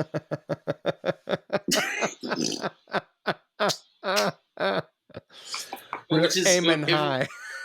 which is like what's funny is it's a complete joke from my buddy Will Kimbrough, and he talks. It's when I was on the road, Rodney. So I'm 24 years old. And I'm playing drums with this guy Rodney Crowell, right? Who Yeah. looks at is amazing. And the band guys, it was like it was either Denny Bigsby, Michael Rhodes, who are big name bass players. It was Will Kimbrough, sometimes Steve Lukather, Jed Hughes. It would be Stuart Did you say Smith from the Lukather Eagles. was playing guitar? Yeah, Luke came out and played a few shows with us because he and Rodney are buddies. Yeah. It'd be Pretty Stuart good Smith player. yeah, he's all right. Yeah. Yeah. Stuart Smith from the Eagles would come out and play. Wow. It was he had they were his friends, so Yeah. it was the band of who he wanted to come out. But anyway, so one day it's our first run with Rodney, and we're gone for 4 weeks. And I'm 24, fairly young. Actually, I'm young and kind of stupid. And I remember asking Will, I said, "Hey man, like we're gone for 4 weeks. What do we do with our clothes?" And he goes, "You go to a wash and fold." And I was like, "What's a wash and fold?" And he was like, "A wash and fold, dude." I was like, what's a wash and fold? And he was like, a wash and fold. And I was like, what's a wash and fold? So we ended up at the Sportsman's Lodge in LA, Yeah, and across from that was a wash and fold. I think it was called Wash and Fold. right. And so Valley from wash and fold.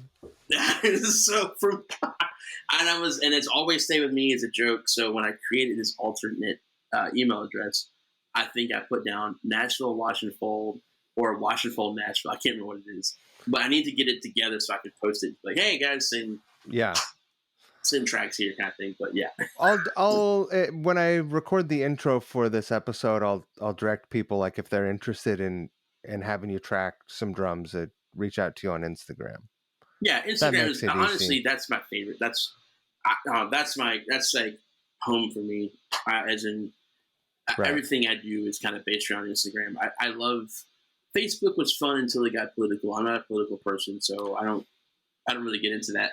I love it. My daughter's on Facebook, and so it's nice for the family to share Yeah. photos of our times and all that. So I love Facebook for that.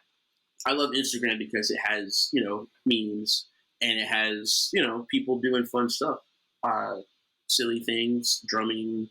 It's when you spend like a minute or 30 seconds or a minute or 15 seconds in a story of someone doing something. I go, cool, add a fix. Next. All Right. right. Oh, but I don't see that. Okay. Oh, I'll see it again. Nope, nope, nope. Oh, cool. Sometimes there's crazy cool shit too. Yeah, I mean, I've learned a lot. I've found some cool products, musical products on there. I found players that I've never seen before that I kind of learned something from. One of my favorite players is got F Zone. I love that drummer. I love what he posts on Instagram because when I was building my home studio is just my spare bedroom. He has a base of a windmill that was on his property that he turned into a studio, which is it's bigger than my place, but I liked the sounds that he was getting from there, and so he and I connected, kind of became buddies through that. So I've actually learned some studio tricks from that. My buddy Lester Estelle, Lester and I were friends way before Instagram, but we were able to now direct each other to different things. Like he's like, "Hey man, have you checked out this mic?" No, I've never checked out this mic. Well, so and so has it here. Like, go check it out. This. Look at the position of that. Especially with the studio stuff. Right. It's like, I mean, drums are fun, and you can only reinvent the wheel so many times. Actually, kind of never. But for its basic function. It's also the So trickiest thing drums to are track. Like getting they good, are. you know. Yeah, I know it's tough. I mean, I think I cracked that thing for you.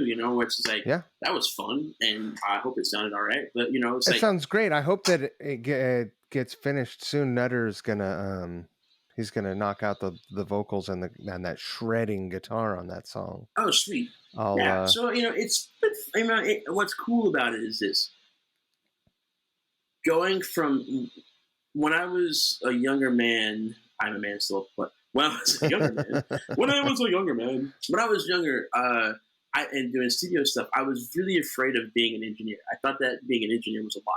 It was overwhelming to me.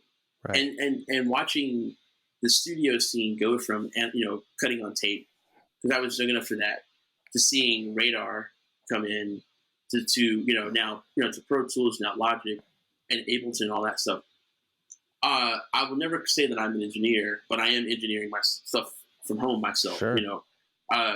But one of the greatest things from Instagram that I've learned and uh, is how to try stuff, and don't be afraid to try stuff, and don't be afraid to post stuff that you're trying, because someone can send you a point.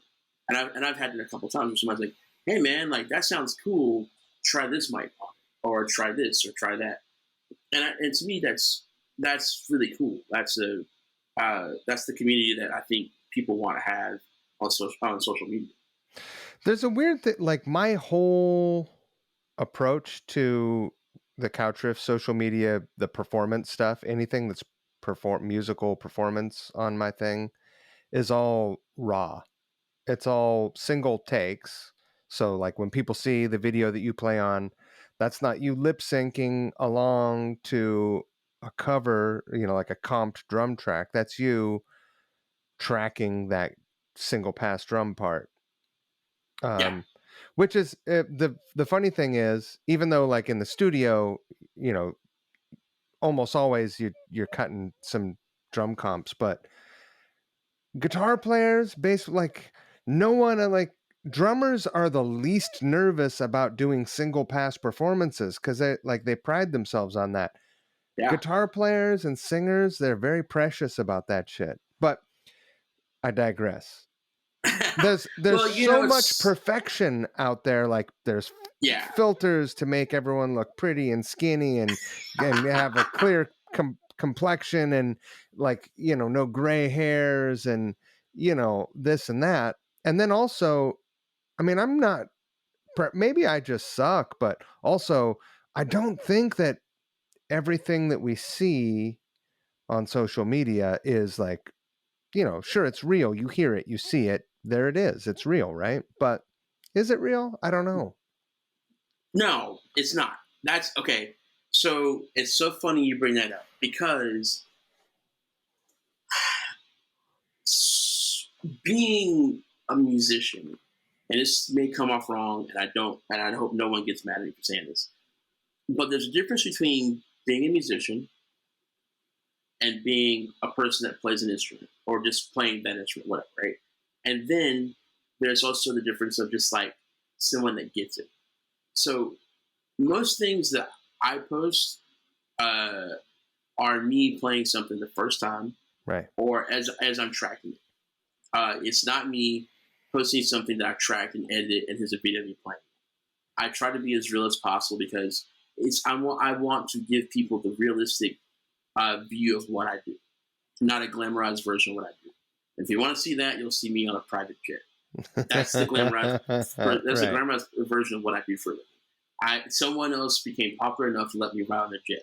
There it is. But but my everyday thing that I do is I'm tracking stuff from home. Those are the sounds that I have. Nothing is overly processed. I try to get good drums. I try to tune the drums. I try to get things that work in my room, and then I post that video. That's the video that you see, and it's not doctored. If anything, sometimes I have to turn the kick drum up a bit more. Now, like for Instagram, Right. or whatever. I have to mix it a certain way, kind of thing. Right. Because But people there are are listening people, on their phone. yeah. But there are people who will take 15 takes, multiple angles, and they put together this perfect minute version of something. And to me, it's bullshit because it's like, yeah, you did all those things, but then you went back and you cut this and you cut that, and then you put it together. And I'm happy for you. That gives you views. But what are you selling? Right. Because if I'm a producer, or if I'm a young producer or an experienced producer, if I'm someone hiring me to do whatever, and I say whatever if I say, hey man, I saw you on Instagram, come to my studio and record this record. Now, Maybe they won't be able, maybe they're not capable. it's they may not be capable of getting a one take, and as we all know, time is money, especially these days. So one of the things that the beauty of Nashville, especially so in the early years of Nashville, and Nashville still is way in some ways, you had three versions of session guys, and I say session guys, but sessions. You had demos, which is 5 songs done in 3 hours. Yeah. So 30 minutes of songs, but basically So you had, crazy. right? Which means drums first take. Right. Right. Then you had limited pressing / custom thing. So you're trying to get 3 to 4 songs in 3 hours, right? Which still kind of requires drums to be first or second take. Yeah. And then you have masters, which is 3 songs in an hour. And even then, you're still trying to get the drums first take, so that way the melody makers, the other people can kind of take some chances on trying different siglets, different guitar parts, and all that stuff, or stacking stuff. There's in a country song, there's going to be one to two acoustic guitar parts. There's going to be 3 to 15 electric parts. It's going to be key parts. Well, all that stuff's done right there. and and we don't do all that in a 3 hour block. Unless you're there for the whole day, then your goal is try to get 9 songs, or or if you're doing a Shania record, you're going to get one song Right. done Have in a you worked day. on some of So with those? that being said, Have you worked on any demo I've never done sessions? a Shania record, but I've definitely done some other records. Like there's this guy, Kev Mo, who's a blues guy, Yeah. but he lives here in Nashville, and Kev likes to take his time with making records. So we do 2 songs a day with him, sometimes 3.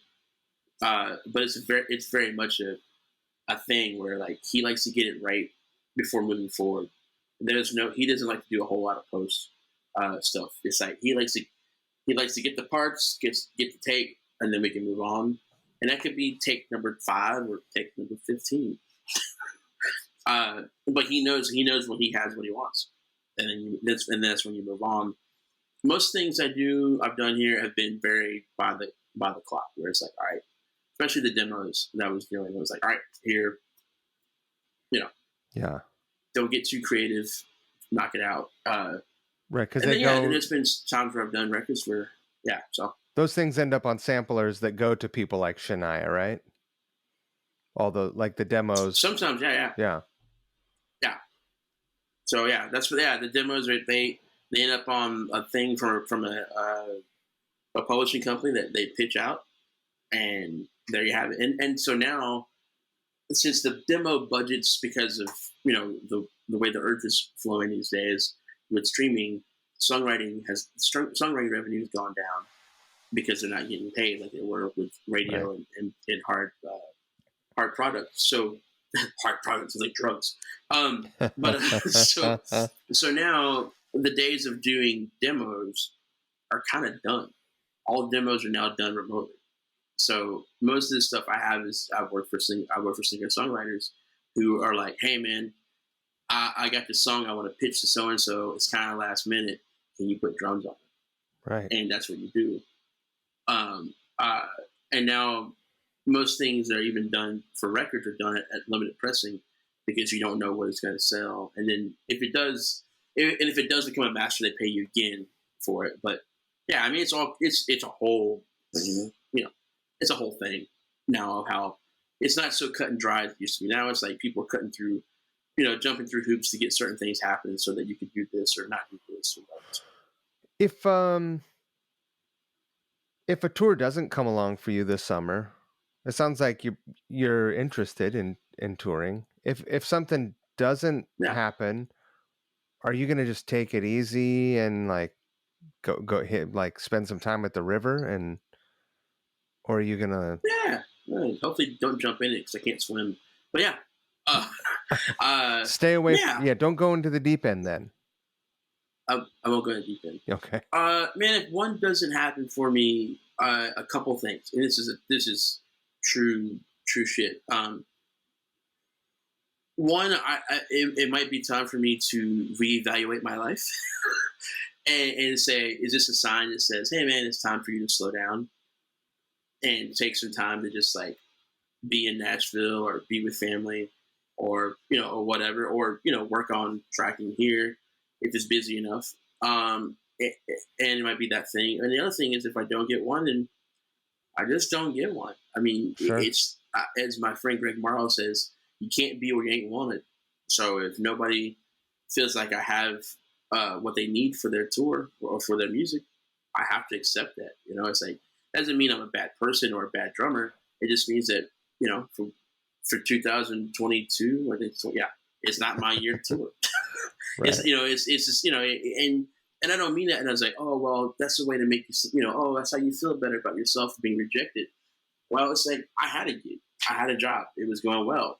It was just, but in my heart, I felt that it was time to make a change. Sure. To try to, better, to better myself as far as like what I want for my future. I'm trying to, like, I'm 42 years old, so I feel like I need to set up the rest of my life right now. But not to do it with pressure. I'm not trying to pressure the rest of my life, but I'm saying, I think this is a good time for me to start to focus on that, because my 15-year-old kid is going to be an adult, Right. sooner than I want her to be. And I'm gonna be an old man. I'm gonna be an old man in some ways. Living in a younger man's world as far as touring goes, and some other acts. Like all of our dream gigs that we want to do, they either got somebody right now, and it's not gonna happen for you, or they don't, and you're still not the guy. Right. So, it's. I guess the biggest thing is just embracing what comes to me, which could be the next big thing. It could be a huge gig for me, or it Sure. could be a huge thing for my life. I don't think there's any negatives unless I just do something really, really stupid to bring that on, which I'm trying not to do. But I think moving forward, there's going to be some gigging happening, this summer, but it may not be a steady tour. It may be me subbing Sure. dates for friends here and there. I have a couple drum clinics that I'm doing Oh, cool. for some of the there's a couple of drum festival things. Uh, so I have a couple of those happening. Let me know if you come I'm out to New I'm, yeah, I'm York. I'm essentially, yeah, I'd love to. Yeah, I'm essentially doing what I want.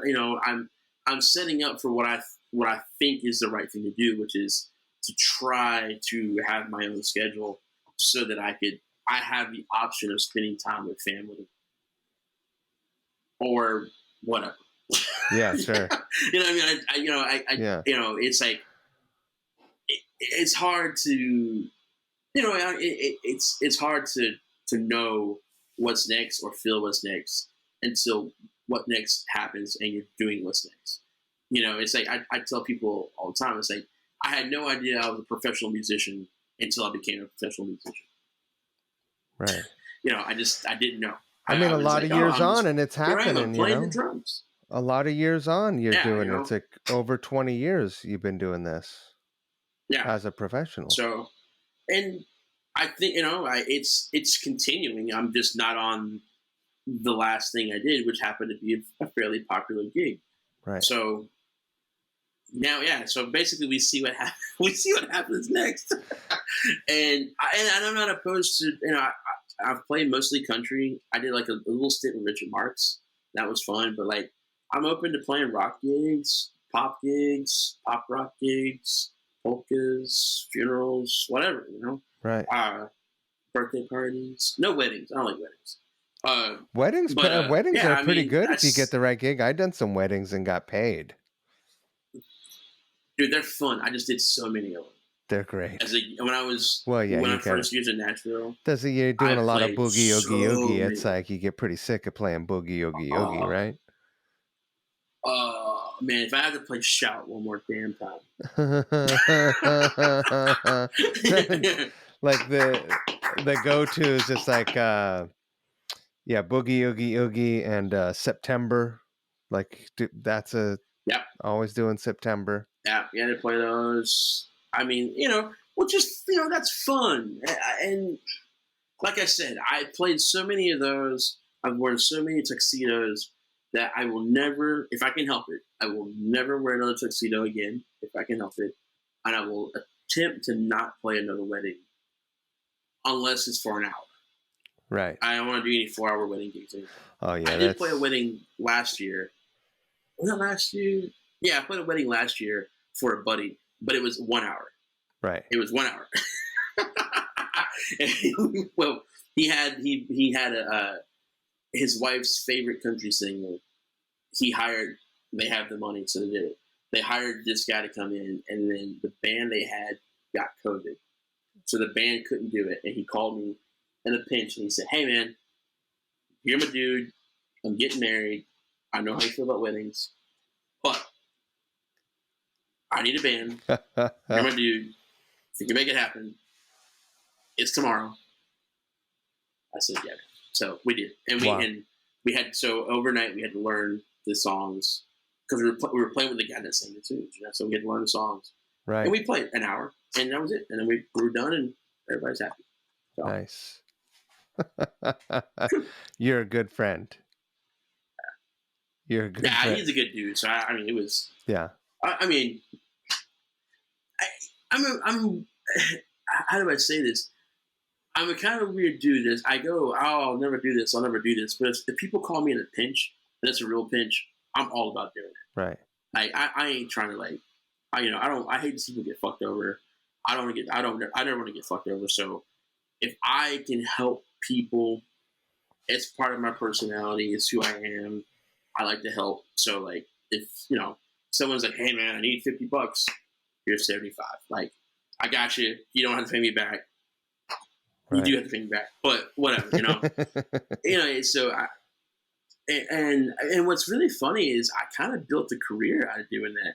The early years, I subbed a lot of dates for people, just being available and like, yeah, I'll do, yeah, yeah, yes, yes, and then I did the work, and Just building a I career mean, out of saying fuck, yes. man, to be honest, yeah, and to be honest, some of it was hard. So there was some stuff I should have said, no, I don't want to do this. I do not want to go to the airport right now and fly to Steamboat, Colorado, and play a set tonight of songs I don't know. But I did it. Right. You know what I mean? But I did it. Or no, I didn't. I don't want to go to. No, I don't want to go to Texas right now and play some.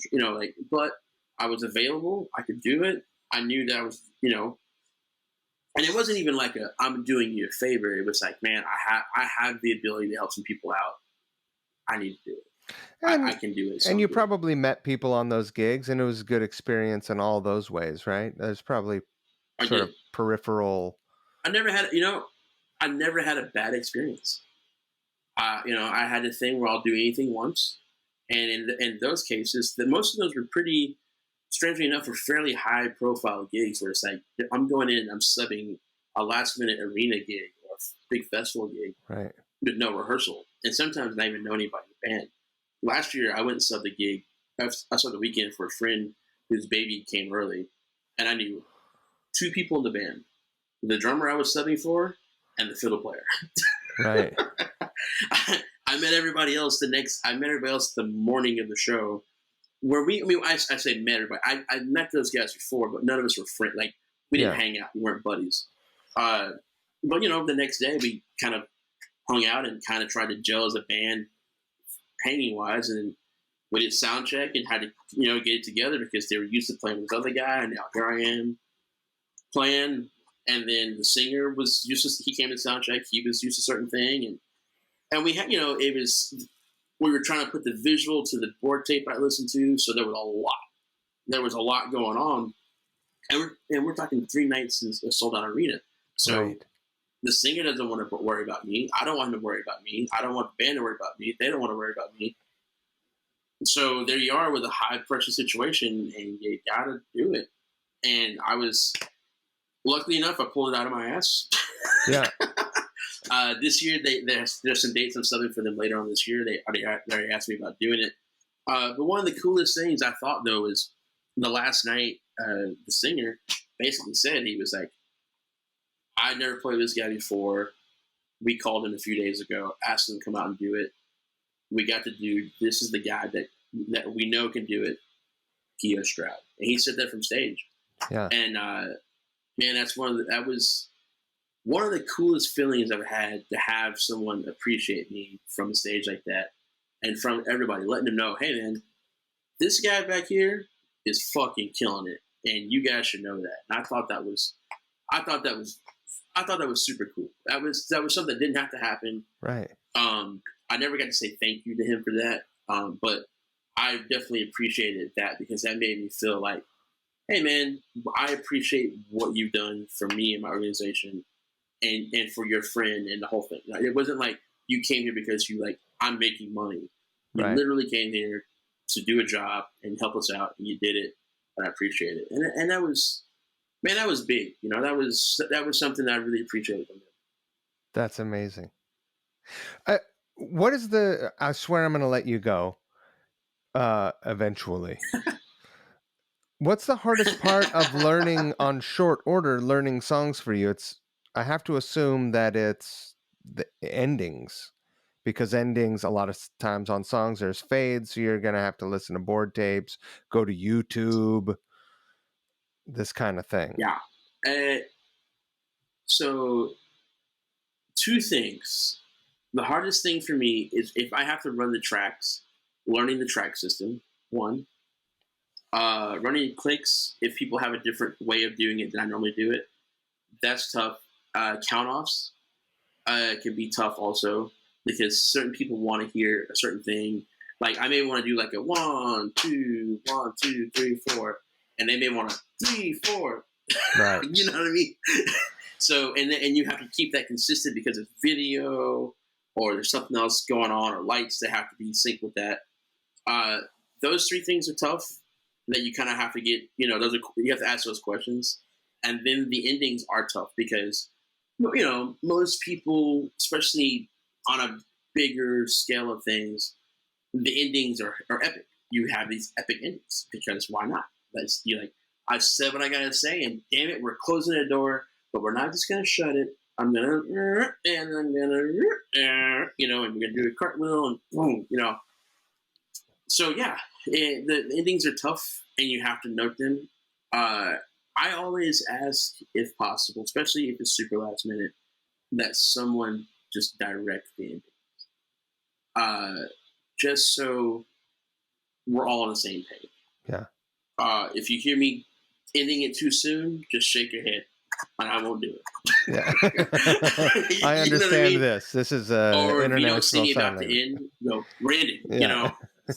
I there's no amount of pride that says don't do that to me. Right. I'm a professional musician. Don't do that to me. No, help me. Let me know. I need your help. I'll take it.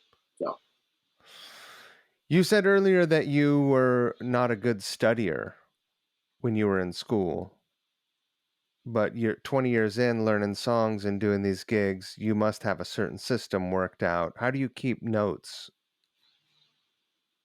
so to help me if I can to help me learn songs, in Nashville we have the number system, which I don't play a melodic instrument, so I don't need the number system per se. Right. Uh, but I do use something very similar to it. So what I do is I write out basically a grid.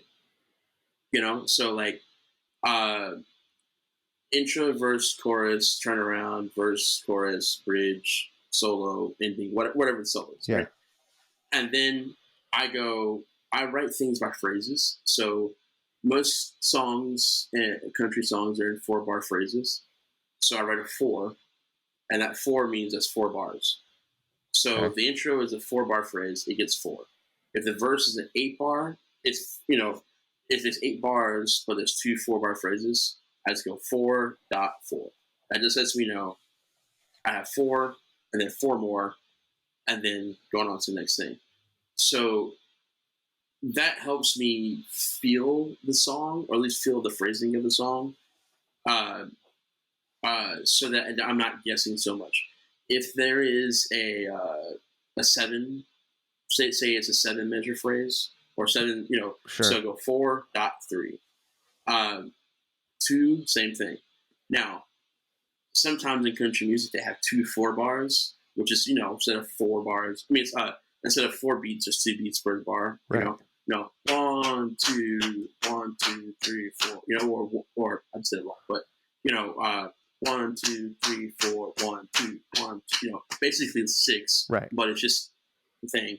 So I write 4, 1, and then I write 2 over top of it. That lets me know that's a 2 4 bar. Or I'll put in parentheses. Yes, and then I'll put a 1 in parentheses, and it lets me know there's a two beats there.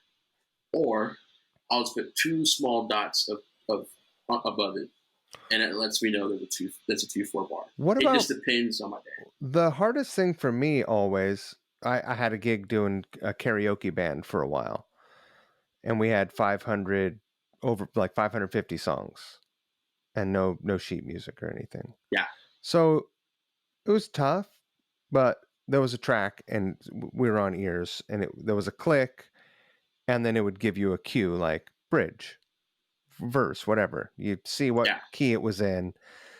That was huge, all that stuff. But oh yeah, it wasn't telling you, okay, the bridge is in this key or the bridge is doing this or that, or when there was a break.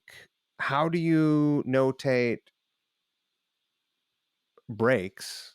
How do you let yourself? How do you remember breaks and also bridges? That's the bridges are the wild card. That's where everyone fails, right? So usually, Or yeah, breakdowns, like okay, or we're gonna break breakdowns. down here.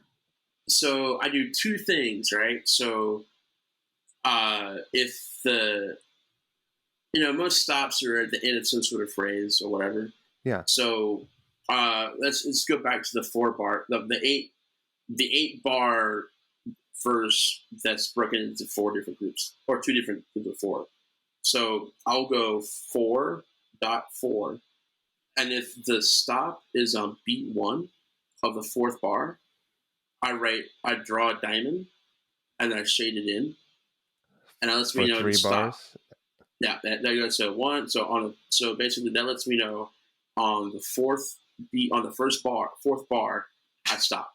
Right now, if the stop is on beat 2 or 3 or 4, I write the same thing, but I write the number 2, 3, or 4, and that Right. lets me know that I'm stopping on beat 2, beat 3, or beat 4. Now, if it's not a dead stop, and it's like a we call them diamonds in Nashville. So if it's like do da do da go do ba, right? Then I draw in a diamond shape. I don't shade it in, and then I write 2, 3, or 4, and it lets me know. All right, I'm stopping. 1, 2, 3, 4, 1, or 1, 2, 3, 4, 1, 2, Right. 1, 2, 3, 4, 1, 2, 3. You know what I mean? That Right. that lets me know where to do that. And Is then for the bridge, I write the groove off to the side, so I just know to play that groove for the bridge. how do you write the groove? I have like this weird little like,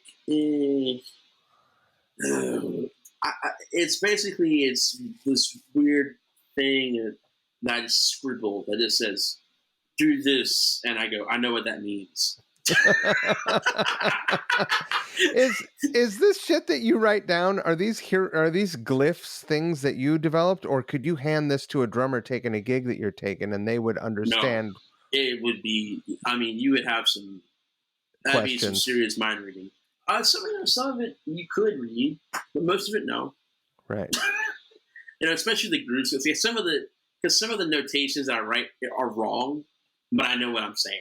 Like I go, oh, that's wrong, but I know what that means because it looks clean. But Right. like it's funny. It's like it looks clean from this distance, and I know what it means. Like there's some things I need that should be written a certain way, but in order if I wrote them that way, they'd have to be really big. I only have X amount of space to write them in, Sure. so I write something, and it's just a symbol. It says, "Oh, this is the groove." Okay, Yeah. or this is the kick drum pattern. All right, whatever. Or oh, there's toms. Put toms down. You know what I mean? Right. That's kind of thing. And then if there's a breakdown chorus, I literally draw an arrow going down. That just says you ain't playing, bro. You're out. Break it down. Break it Yeah. down. You see the That's arrow go awesome. down, you go down.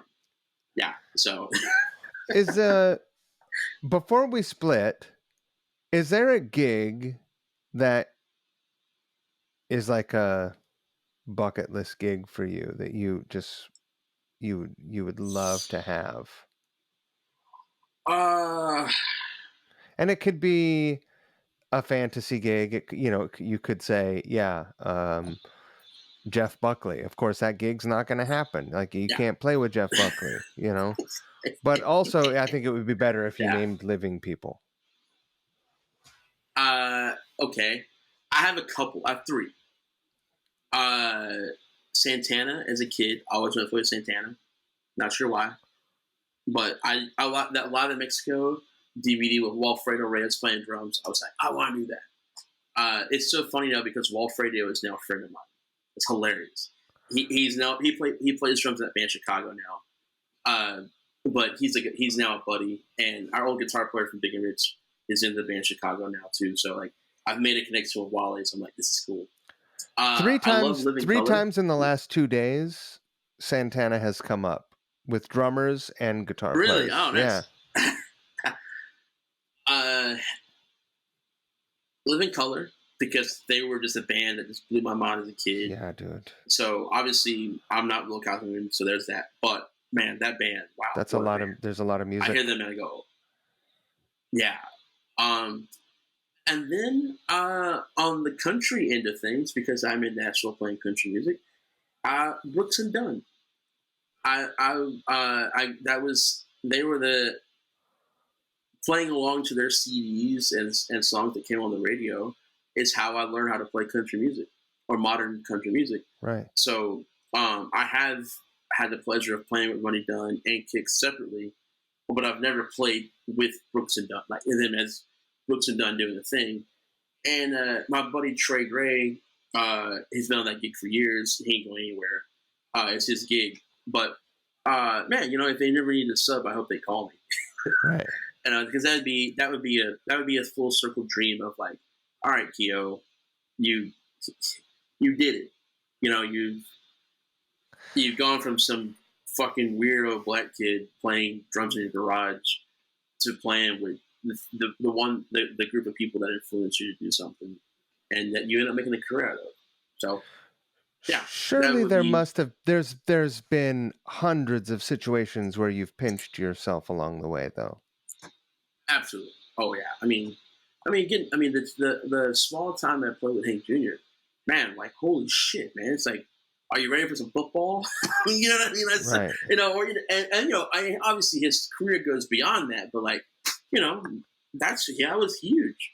Yeah. That was, I've gotten to play with some iconic people. I've gotten to work with Emmylou Harris, Richie Marx as a kid watching MTV.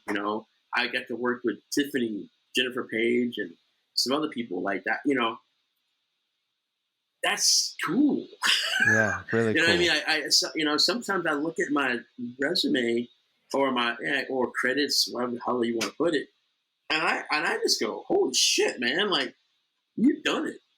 Like there's obviously being a father and having my daughter is obviously one of my favorite things in life, and I feel like one of my greatest accomplishments, which is weird to say that in some ways, but she is the end all be all. But having her influenced me to keep going because there was no die for me. It was do or die, right. And it was actually do. There was no die. Dying meant that I let down my kid, I let down myself, I let down my parents, and my friends that have supported me through the whole thing.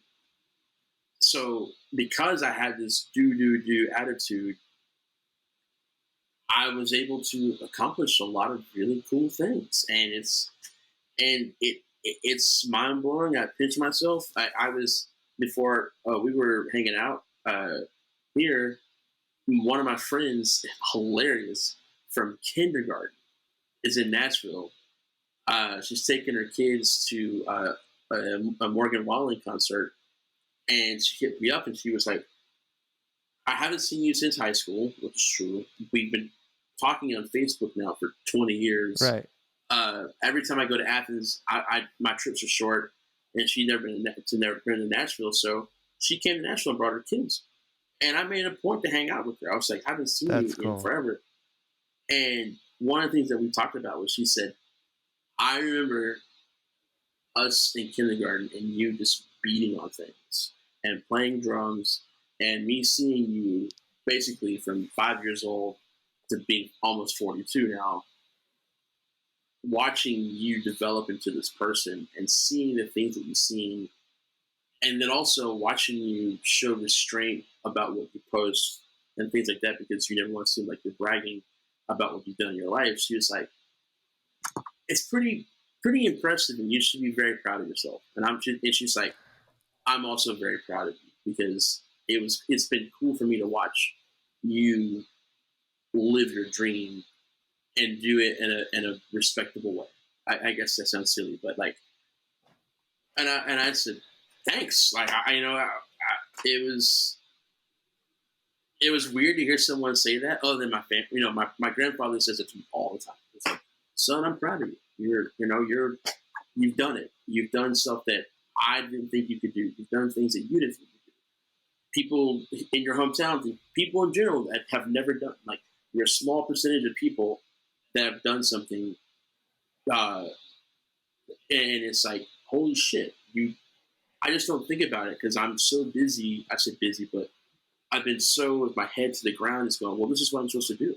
Sure. Like at the end of the day, I'm doing what I think I'm supposed to do to keep work coming in, to keep people happy, to keep the family happy, to keep me fat, to keep my kid happy. You know what I mean? Like, and so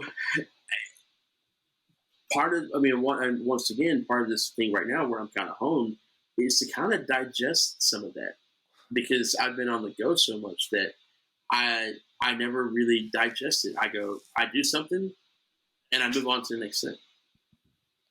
Like a couple weeks ago, I played with Ronnie Dunn, and man, it's a big fucking deal. Like he played a bar, a tiny ass bar, 200 people maybe, right? Right. Maybe 300, but it was, and we have this thing called Whiskey Jam in Nashville, where basically, a lot of people get their start there. It started with my buddy Ward.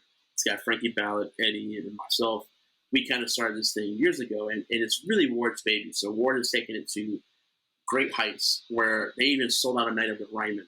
There's the second act to come into the Ryman and sell it out without mentioning who's playing, kind of thing. And that's kind of how that thing is. So it's every Monday at this bar called Winners in Nashville, and they have people who have deals, don't have deals, songwriters, new people, whatever. They contact Ward, he gives them a slot, they come on acoustic or with a band and do a whole thing. And Ronnie was releasing Ronnie had a writer who wrote his new single, who was kind of doing a thing at Whiskey Jam. And so Ronnie was like, hey man, well, I should play there too. The promo thing kind of thing. And then actually he said that, but that's kind of what we were getting from it. And so they sent over the new single for him.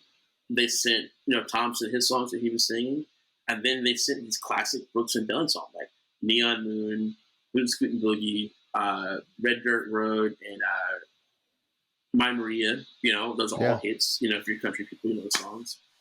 And man, we played them. I was playing with basically the Brooks and Dunn band, playing those songs with that guy in this bar, and hearing that voice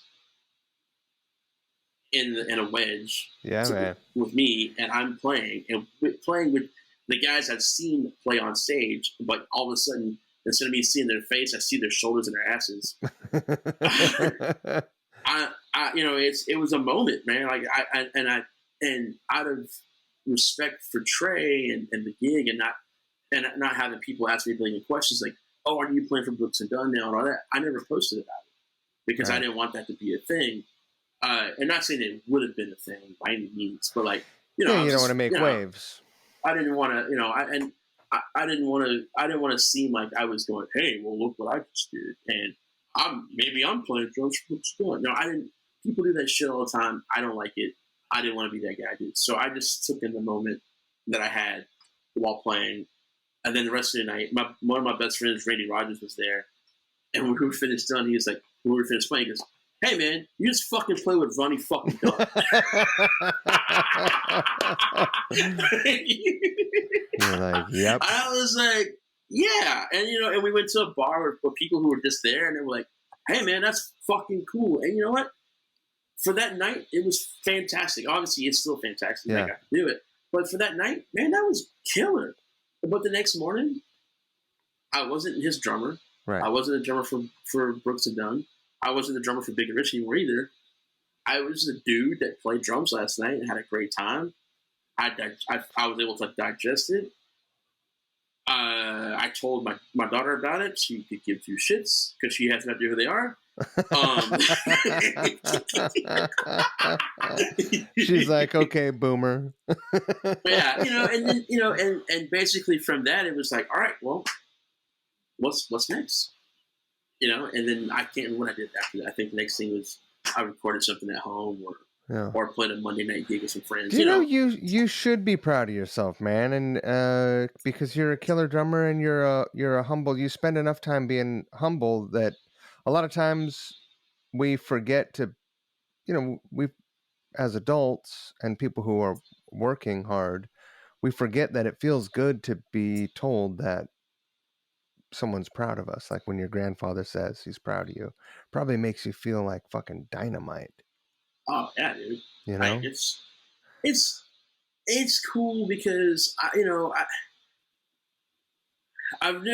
don't do it to be acknowledged. I do it because I love playing Of music, course. and I do it because I love to help people out. I love helping. Either I'm helping you subbing the gig, or I'm helping you because I'm on the gig. I say helping you, but I'm there to do a job. I'm there to do a service, and I want to do it to the best of my ability. I want to do it and with a smile on my face.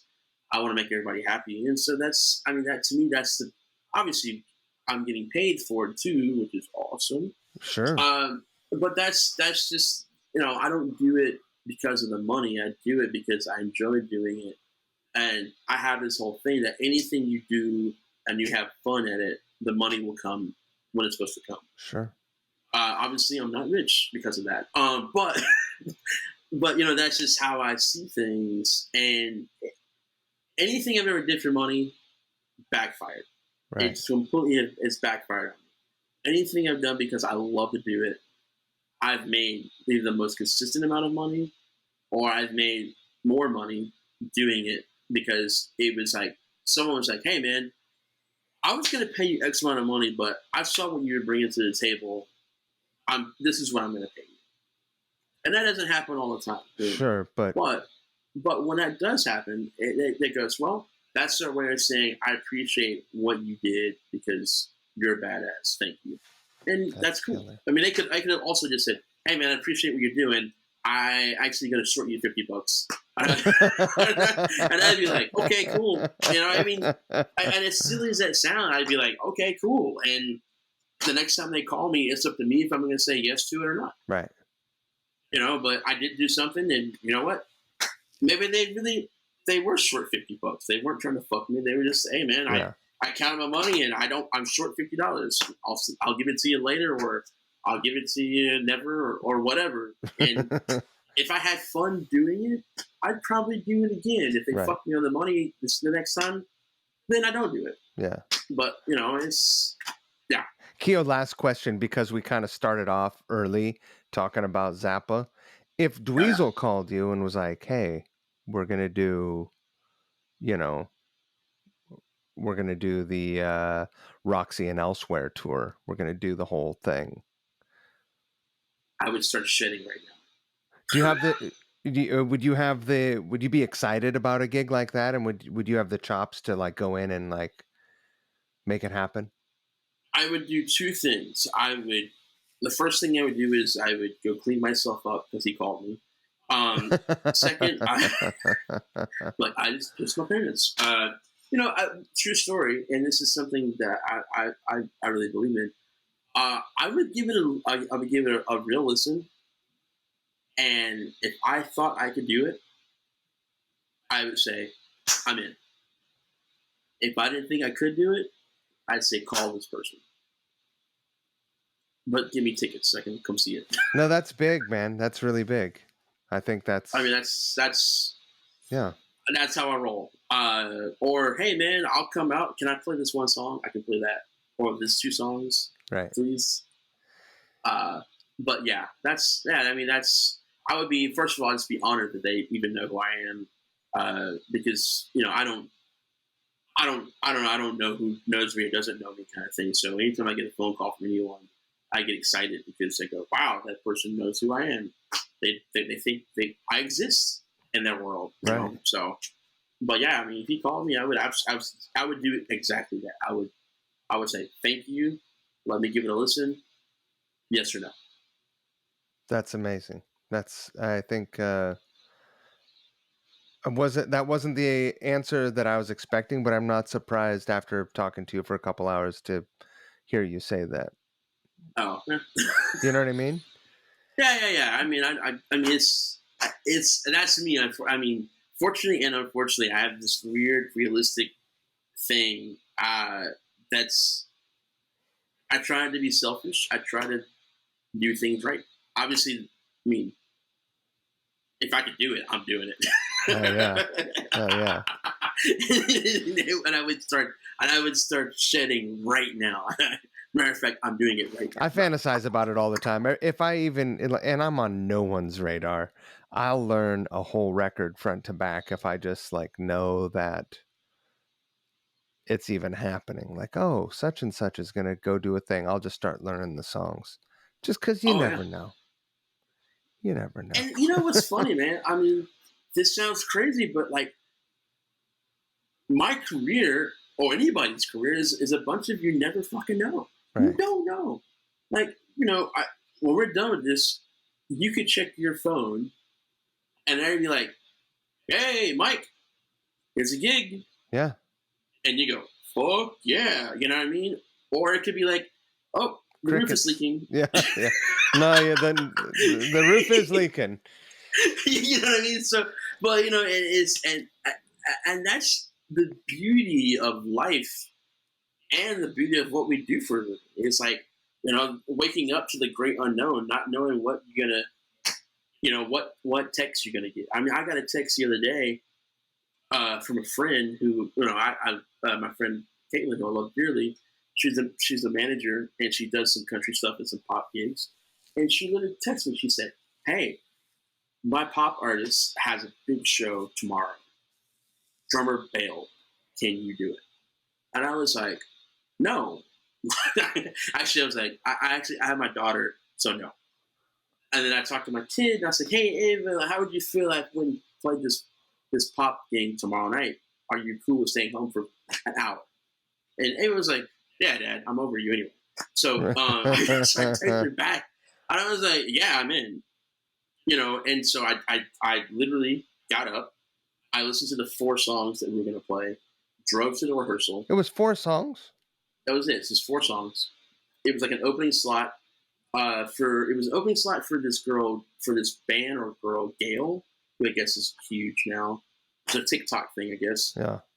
But anyway, so I did. I got up. They sent me the songs.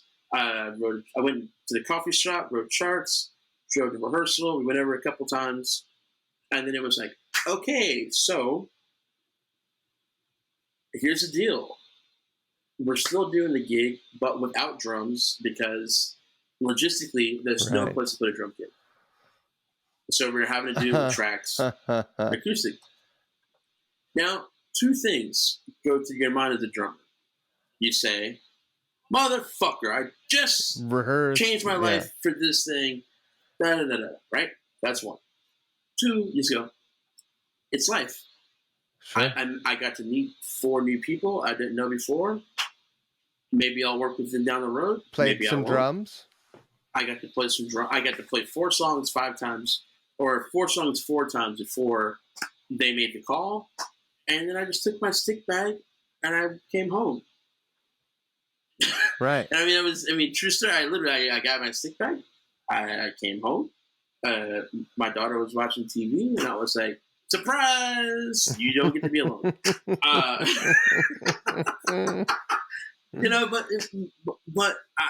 I guess I tell that story to say, you never know who's going to call you. I mean, and obviously that wasn't a massive thing, but that's just the day in the life of being a musician. You wake Right. up and you have a text. You can have a text that says, "I need you ASAP," or I have a text that says, "Gig is canceled."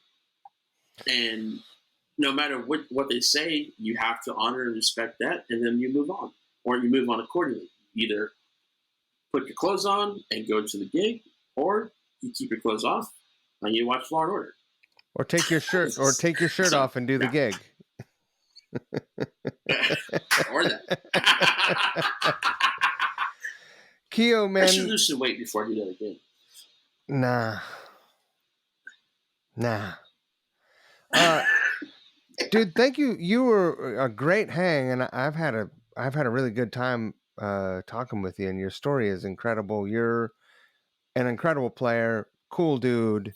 Thank you so much for just automatically saying yes when Oh, thank invited to you, man. play on a couch riff song. I didn't pay you anything because I don't have money to pay people. Um, That's fine. there's something. I mean, that's something I would love to be able to do. So if people are still listening, if the Patreon gets, I make enough money that I can pay my mixing engineer now, Oh, um, cool. so that the tracks sound good. I would love to get to a place where I can pay the musicians. So if people are listening to Patreon, bring it on. Um, but Yes. but thank you so much. Oh, thank you, You're a man. No, I solid really dude, appreciate it. and It was a lot of fun. when you come through the Hudson Valley of New York or the city, we have a place in the city still, and or up in Albany, Oh, cool. please hit me up. I will. Yeah, Yeah, man, for it'd sure. be great to hang. I would do it, man. That'd be great. I like to hang out with people, so it'll be fun. There's some cool stuff to see up here too. A lot of cool stuff. I'm down. I like cool stuff. Um, so yeah, man, thank you so much. Also thank you for being a guest during Drummer Awareness Month. Yes, we need to be aware of drummers. Don't hit them with your cars. Yes. Man, have a great night and good luck grabbing some gigs this summer. Thanks, man. I appreciate it. All right, I'm gonna stop this thing.